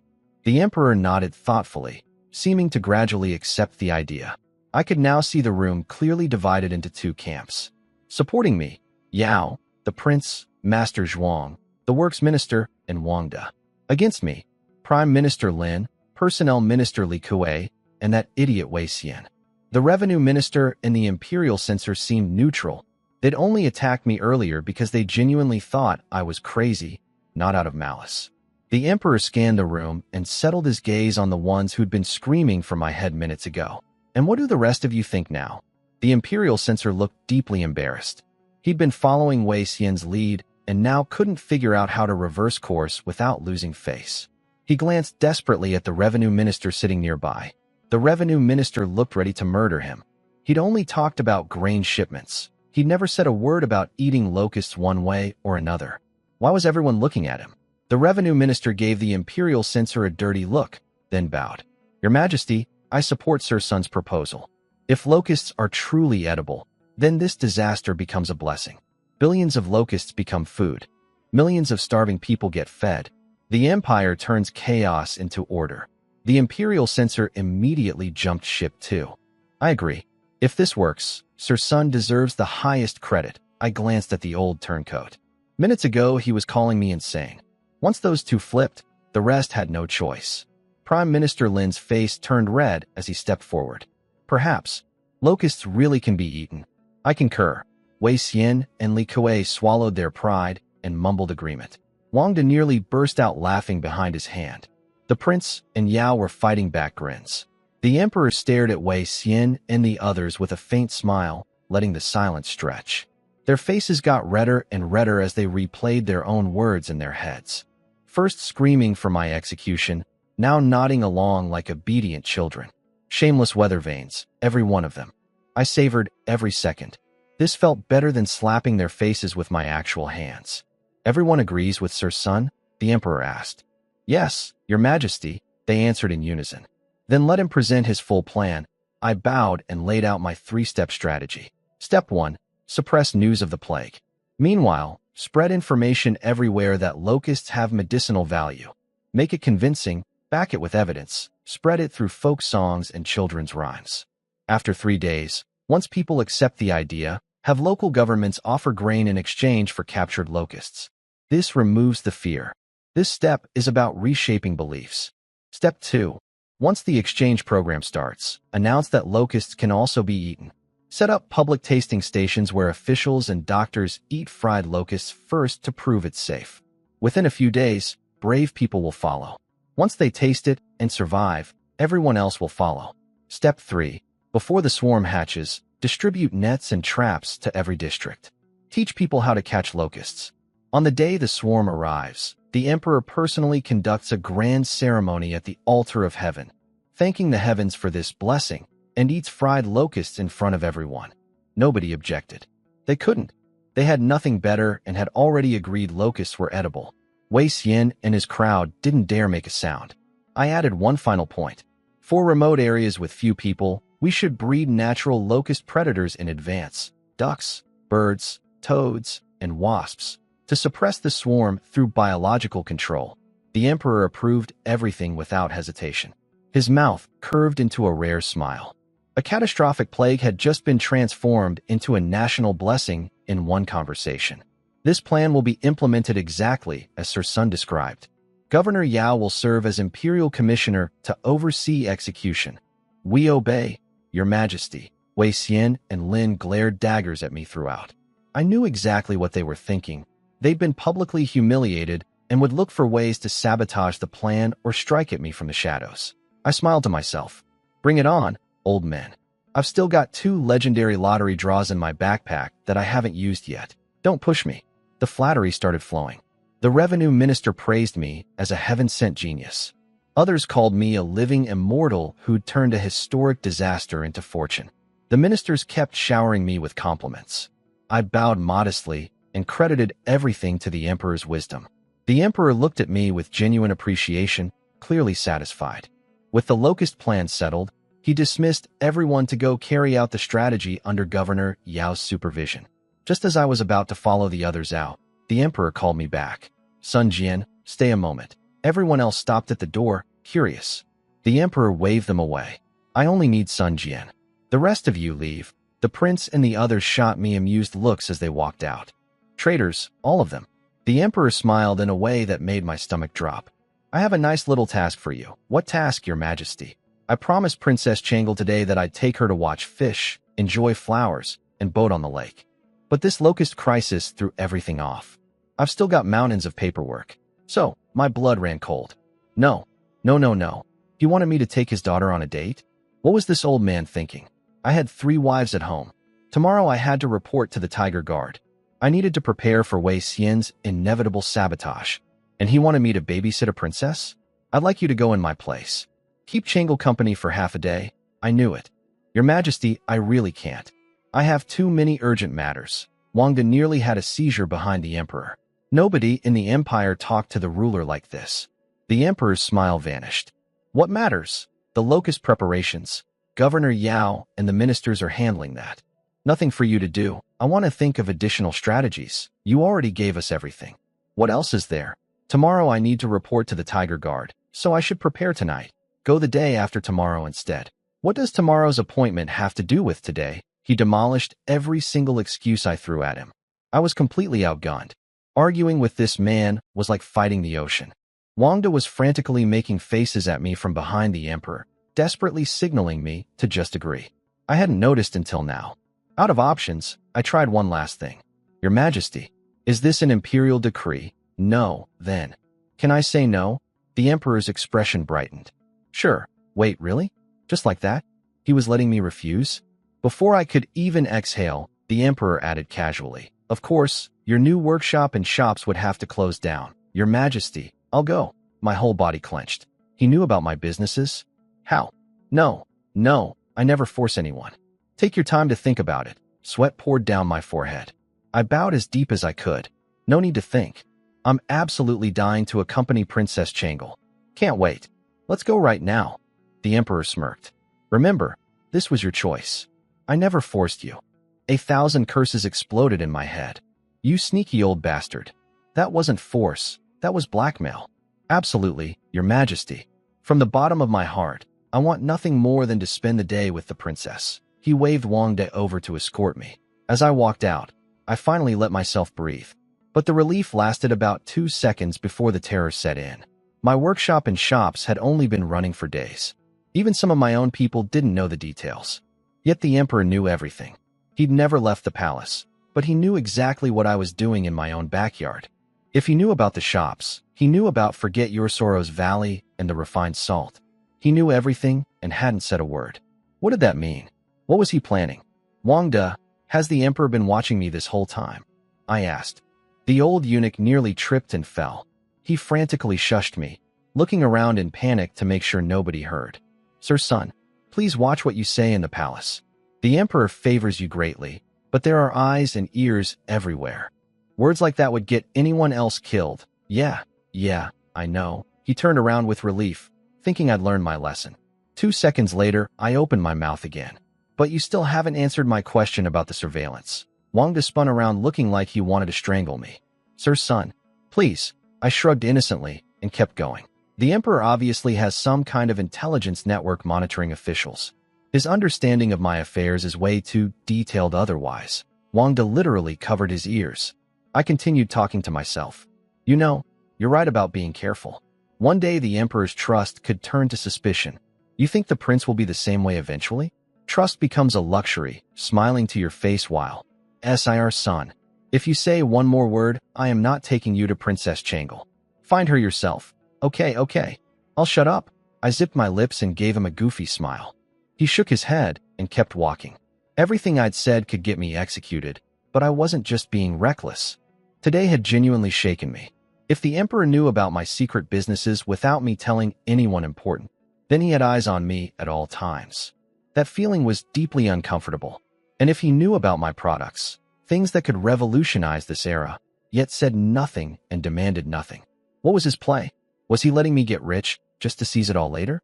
Like the historical Hushin, who amassed a fortune that the next emperor simply confiscated. My neck felt cold just thinking about it. I decided then and there to keep a lower profile going forward and stay strictly within the law. And I definitely needed to figure out the emperor's attitude toward my businesses before I ended up making money for the royal family without knowing it. I pushed those worries aside and followed Wangda through the palace gates into the inner court. The architecture was genuinely stunning, even more impressive than the Forbidden City from my previous life. Past the Qianqing Gate, we entered the emperor's private grounds. Princess Changle wasn't far. She was in the imperial garden, flying a kite, waiting for her father to show up. Look, someone's flying a kite over there, I pointed out. Wangda explained that the imperial garden connected to the inner palace quarters, so concubines and princesses often came here for leisure. Wangda told me he'd come back at the hour of Su to escort me out. That was 2 whole hours from now, and it'd be dark by then.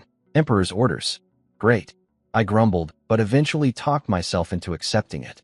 Princess Changle was gorgeous after all. Flawless skin, long legs, incredible figure. Spending time with a beauty like that while earning system affection points could be worse. Aside from the guilt toward my 3 wives, anyway. I was starting to feel better about the whole thing when I realized Wangda had vanished. And this imperial garden was enormous. Where was I supposed to find the princess? I ran into several groups of palace maids. They all looked at me like I was an alien. A non-eunuch male wandering the inner palace was apparently quite the event. I asked for directions, and they pointed me toward a lake where the princess was flying a kite. When I got there, I saw a maid crouching at the water's edge, leaning forward with her body stretched out over the bank. From behind, it looked exactly like she was about to jump in. My brain immediately flashed to every tragic palace drama I'd ever watched. I shouted without thinking, "No, don't do it." The poor girl wasn't trying to jump at all. She was just fishing out a fallen kite. But my yell scared her so badly she slipped and splashed right into the water. Wait, she actually fell in. She couldn't swim. She was thrashing around, gulping water, screaming for help between mouthfuls. I looked around desperately for a branch or a stick, anything, but the bank was nothing but flat grass. Not a single tree anywhere. Then I spotted the kite floating in the water, long and stick-shaped. That would work. I hooked it with my foot, dragged it to shore, and held it out for her to grab. She caught it, but her grip was failing. I lunged forward, grabbed her collar, and yanked hard. Her dress ripped badly, but I hauled her onto land. Her soaked, torn clothes left very little to the imagination. Under normal circumstances, I might have appreciated the view, but right now saving her life was all that mattered. What I didn't realize was that a crowd had gathered on the opposite bank and behind me. Palace maids, eunuchs, even a couple of the emperor's concubines, and Princess Changle herself. They'd all been drawn by my shouting and the splash. I checked the maid's breathing and pulse. Weak. I started chest compressions based on the CPR training from my previous life. When that didn't work, I tilted her head back and started mouth-to-mouth resuscitation. That's when the screaming started. From the crowd's perspective, some strange man had broken into the emperor's private garden, torn a maid's clothes off, and was now forcing himself on her in broad daylight by the lake. "Stop it, you animal!" Princess Changle was right behind me, face twisted with fury. I pulled my mouth away from the maids and turned around. We locked eyes. Sun Jian, Princess Changle, we both froze.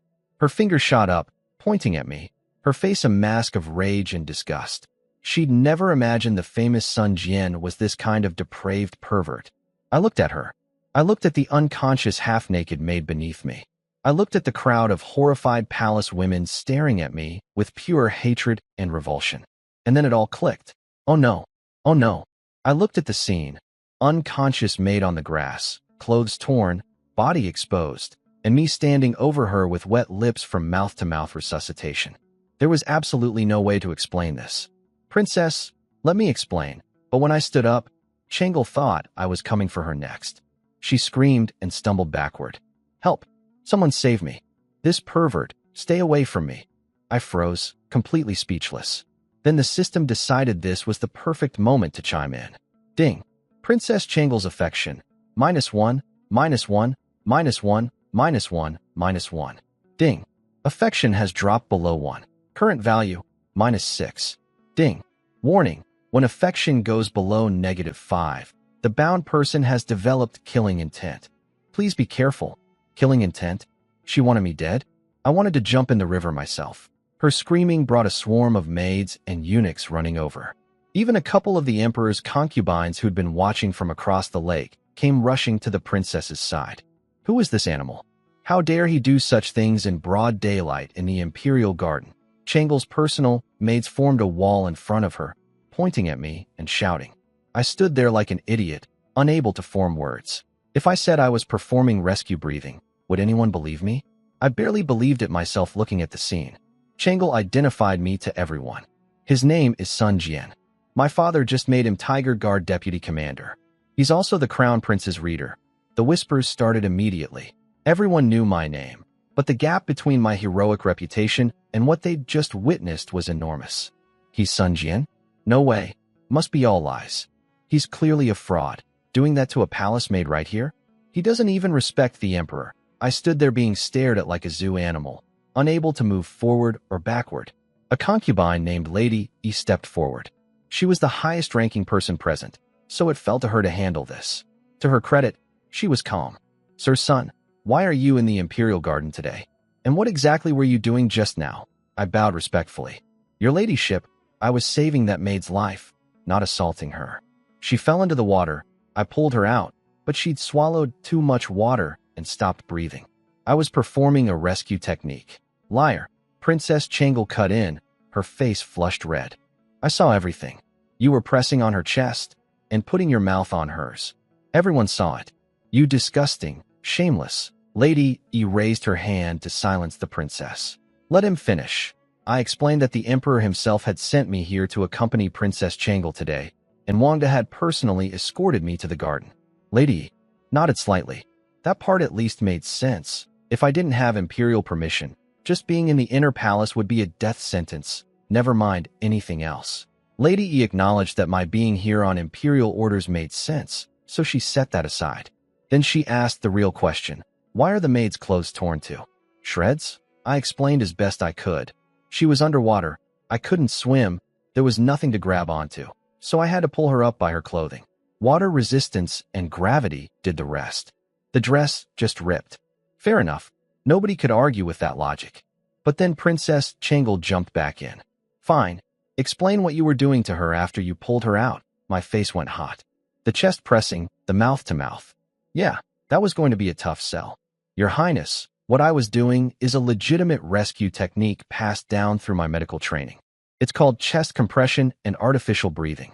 It can revive someone who's stopped breathing after drowning. Changle wasn't buying a word of it. Nonsense. I've never heard of any such method. Lady E, send this pervert to the punishment bureau immediately. Then I'll report to father. I was saving her life. When did I ever touch her inappropriately? I shouted, losing my composure. Nobody cared. Lady E thought it over and agreed with the princess. Even if I was an important official, the crime happened in the emperor's private quarters. Protocol demanded I be detained first, and the emperor informed. Several eunuchs moved toward me with hard eyes. No way was I letting a bunch of castrated servants put their hands on me. I had 80 combat points. I clenched my fists, ready to fight. Then, a miracle. The maid suddenly coughed up water and opened her eyes. She's awake. She's awake. I was more excited than anyone. Only she could clear my name. But the eunuchs kept coming at me anyway, as if nothing had changed. Are you blind? The patient just woke up. I dodged their lunges like a ghost and kicked all 4 of them flying. They hit the ground groaning. Sun Jian, how dare you attack people in the imperial palace? Changle screamed. I snapped back. Princess, the girl is awake. Instead of checking whether I'm innocent, you're sending eunuchs to grab me? I'm the Tiger Guard deputy commander. I lead tens of thousands of soldiers. You want me dragged away by 4 eunuchs? How am I supposed to show my face tomorrow? Changle had the eunuchs carried away, then marched over to the maid with Lady E to hear her side of the story. And back off from her, everyone, I called out. She just nearly drowned. Crowding her will make it hard to breathe. They all looked at me with suspicion, but Lady E waved everyone back. The maid, her name was Lu Yin, coughed up more water and slowly came around. She recognized the princess and Lady E, speaking in a weak, thin voice. Lady E asked what happened. Lu Yin thought for a moment. I was reaching for the kite at the water's edge. I slipped and fell in. Then, I think a man in blue clothes saved me. The moment Lu Yin said a man in blue saved her, everyone's eyes shifted to me. Their expressions changed from hatred to confusion. So maybe I really was telling the truth? Princess Changle held Lu Yin in her arms and pointed at me. Was it him? Yes. Lu Yin nodded firmly, looking at me with nothing but gratitude. And your clothes? Lu Yin thought back. He was pulling me out of the water. I think they tore when he grabbed me. There it was. Truth, finally. Changle froze for a second, and I could see a tiny flash of guilt cross her face. But she pushed on stubbornly. Do you remember what he did to you after pulling you out? Lu Yin's memory of the unconscious period was hazy, but she managed to recall something. I think, right before I woke up, he was pressing on me. That's when I coughed out the water. I let out the biggest exhale of my life. Thank God this girl remembered something. Without that, I'd never have been able to explain the mouth-to-mouth part. Everyone else relaxed too. The whole picture finally made sense. Everything I'd said checked out. Lady E stood up and smiled awkwardly at me. Sir Sun, I owe you an apology. It seems we truly misjudged you today. She turned and ordered all the maids and eunuchs to forget everything they saw and never gossip about it. Where was this reasonable attitude 10 minutes ago? You could have said, maybe the famous war hero imperial appointee isn't actually assaulting maids in broad daylight before sicking eunuchs on me. Then the system chimed in my head. Ding. Princess Changle's affection, 1, 1, 1, 1. Current value, 9. From -7 to +9, just like that. This princess's emotions flipped faster than a pancake. Just like her brother and her father, mood swings at the speed of light.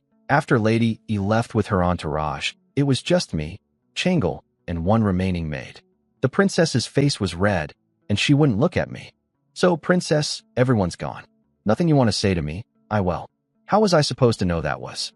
Rescue? She was remembering the chest pressing and mouth to mouth, and her blush deepened to the color of a tomato. Fine. You don't have to apologize. You're a noble princess after all. I'm just a lowly reader and deputy commander. I shrugged dramatically. That did it. She bit her lip, struggling with herself, then finally squeezed the words out. Okay, I'm sorry. I was wrong about you. Well, I suppose I can reluctantly accept that. What do you mean reluctantly? She pouted, then changed the subject. So father really sent you? Yeah. He's busy with state affairs and felt bad about breaking his promise to you again. So he sent me to keep you company, watching fish, enjoying flowers, boating on the lake. She sighed softly. That's the 9th time he's broken a date with me. Then she looked up with a small smile. But since you're here instead, I'll let him off the hook this time. The little princess stuck out her tongue cutely and announced she didn't want to watch fish or ride boats anymore. She wanted me to teach her archery. Archery? I was a delivery driver in my past life. Sure, my system-enhanced body could pull a heavy bow, but I'd never actually trained in shooting. I could draw the string, but couldn't hit a target to save my life. I really don't know how to shoot, I told her honestly. She didn't believe me. Everyone says you're the greatest warrior around. You broke a royal bodyguard's rib. How can you not shoot? When arguing didn't work, she switched tactics and started acting cute. Please? Pretty please? Just teach me. Was she seriously using a baby voice on me? I had to admit, it was effective. She was absolutely stunning. Flawless skin, perfect features, incredible figure. I wouldn't mind spending time with her, but I genuinely couldn't shoot. I asked why she was so obsessed with archery instead of normal princess stuff like embroidery or music. I already know all that, she said matter-of-factly. Been learning since childhood. Boring. No challenge. Turns out she wanted to compete in the Grand Court Assembly, a massive event held every 2 years where foreign kingdoms sent envoys, and there were competitions and demonstrations. She wanted to represent her father and prove herself. She pointed out that women weren't banned from participating, and history had plenty of great female warriors. Fine. If the princess insisted, I'd figure it out. I have a deal for you, I said. Answer one question, and I'll teach you and give you an amazing bow. Her eyes lit up. She'd heard about my weapon inventions. Ask away. My question was simple, but had been bugging me forever. Why is everyone in the royal family named Li Qian something? Li Qianxing, Li Qianro, Li Qianxue, except the second prince, who's called Li Qingru. She laughed and explained. When the first and second princes were born, the emperor was still just a regional warlord called the Qian King. The empire didn't exist yet, so he hadn't established a formal naming system. The first prince died young anyway. By the time the third prince, our crown prince, was born, the emperor had unified enough territory to create a proper dynasty and set Qian as the generational character for all future children.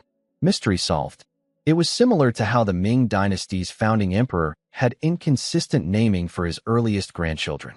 Now teach me. And where's my bow? She held out her hand expectantly.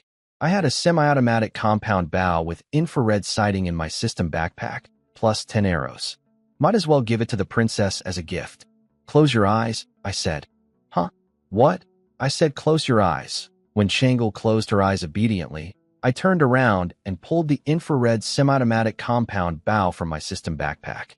I'd originally gotten 5 of these from the lottery, but I'd given the others away and only had this last one left. Open your eyes. When she saw the sleek black and gold bow with its strange pulleys suddenly appear in my hands, her eyes lit up like stars. Wow, did you just do a magic trick? I handed it over. She worried she wasn't strong enough to pull it. I told her not to worry. This bow used a clever pulley system that made drawing effortless. Even a child could pull it to full draw. And instead of releasing the string by hand, you squeezed a trigger. I started teaching her grip, aim, fire.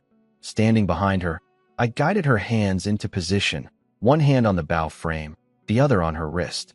Arrow tip, sight, target, 3 points in a line. Draw. Load. Squeeze the trigger. Fire. The arrow screamed through the air like thunder, punched clean through the target 100 meters away, and buried itself deep into the ground behind it. The tail end was still vibrating with a metallic hum. I honestly didn't notice how she was reacting to me standing that close. I was focused on the instruction. But looking back, her face was completely red. Cheeks, neck, ears, everything. Her arms had gone stiff. This was apparently the first time she'd ever been that physically close to a man. When she finally looked at where the arrow had landed, her jaw dropped. This is impossible. The power, the accuracy. This bow is a divine weapon. Did you really invent this? Something like that? I said with a casual grin. Is it true what people say? Are you really an immortal who fell from heaven? I was enjoying the worship. Usually, I was the one flattering others. Having someone fawn over me for a change felt pretty great. This bow is yours now, I told her. Her eyes actually got watery. Really? Does it have a name? I almost said infrared semi-automatic, but caught myself just in time. It's called the Black Gold Compound Bow. It's all yours, Black Gold Compound Bow. She hugged it to her chest like a treasure, then bowed deeply to me in gratitude. She couldn't stop smiling. The system chimed right on cue. Ding. Princess Changle's affectionate. Current value, 17. Ding. Affection has exceeded 10. One standard targeted lottery draw is now available.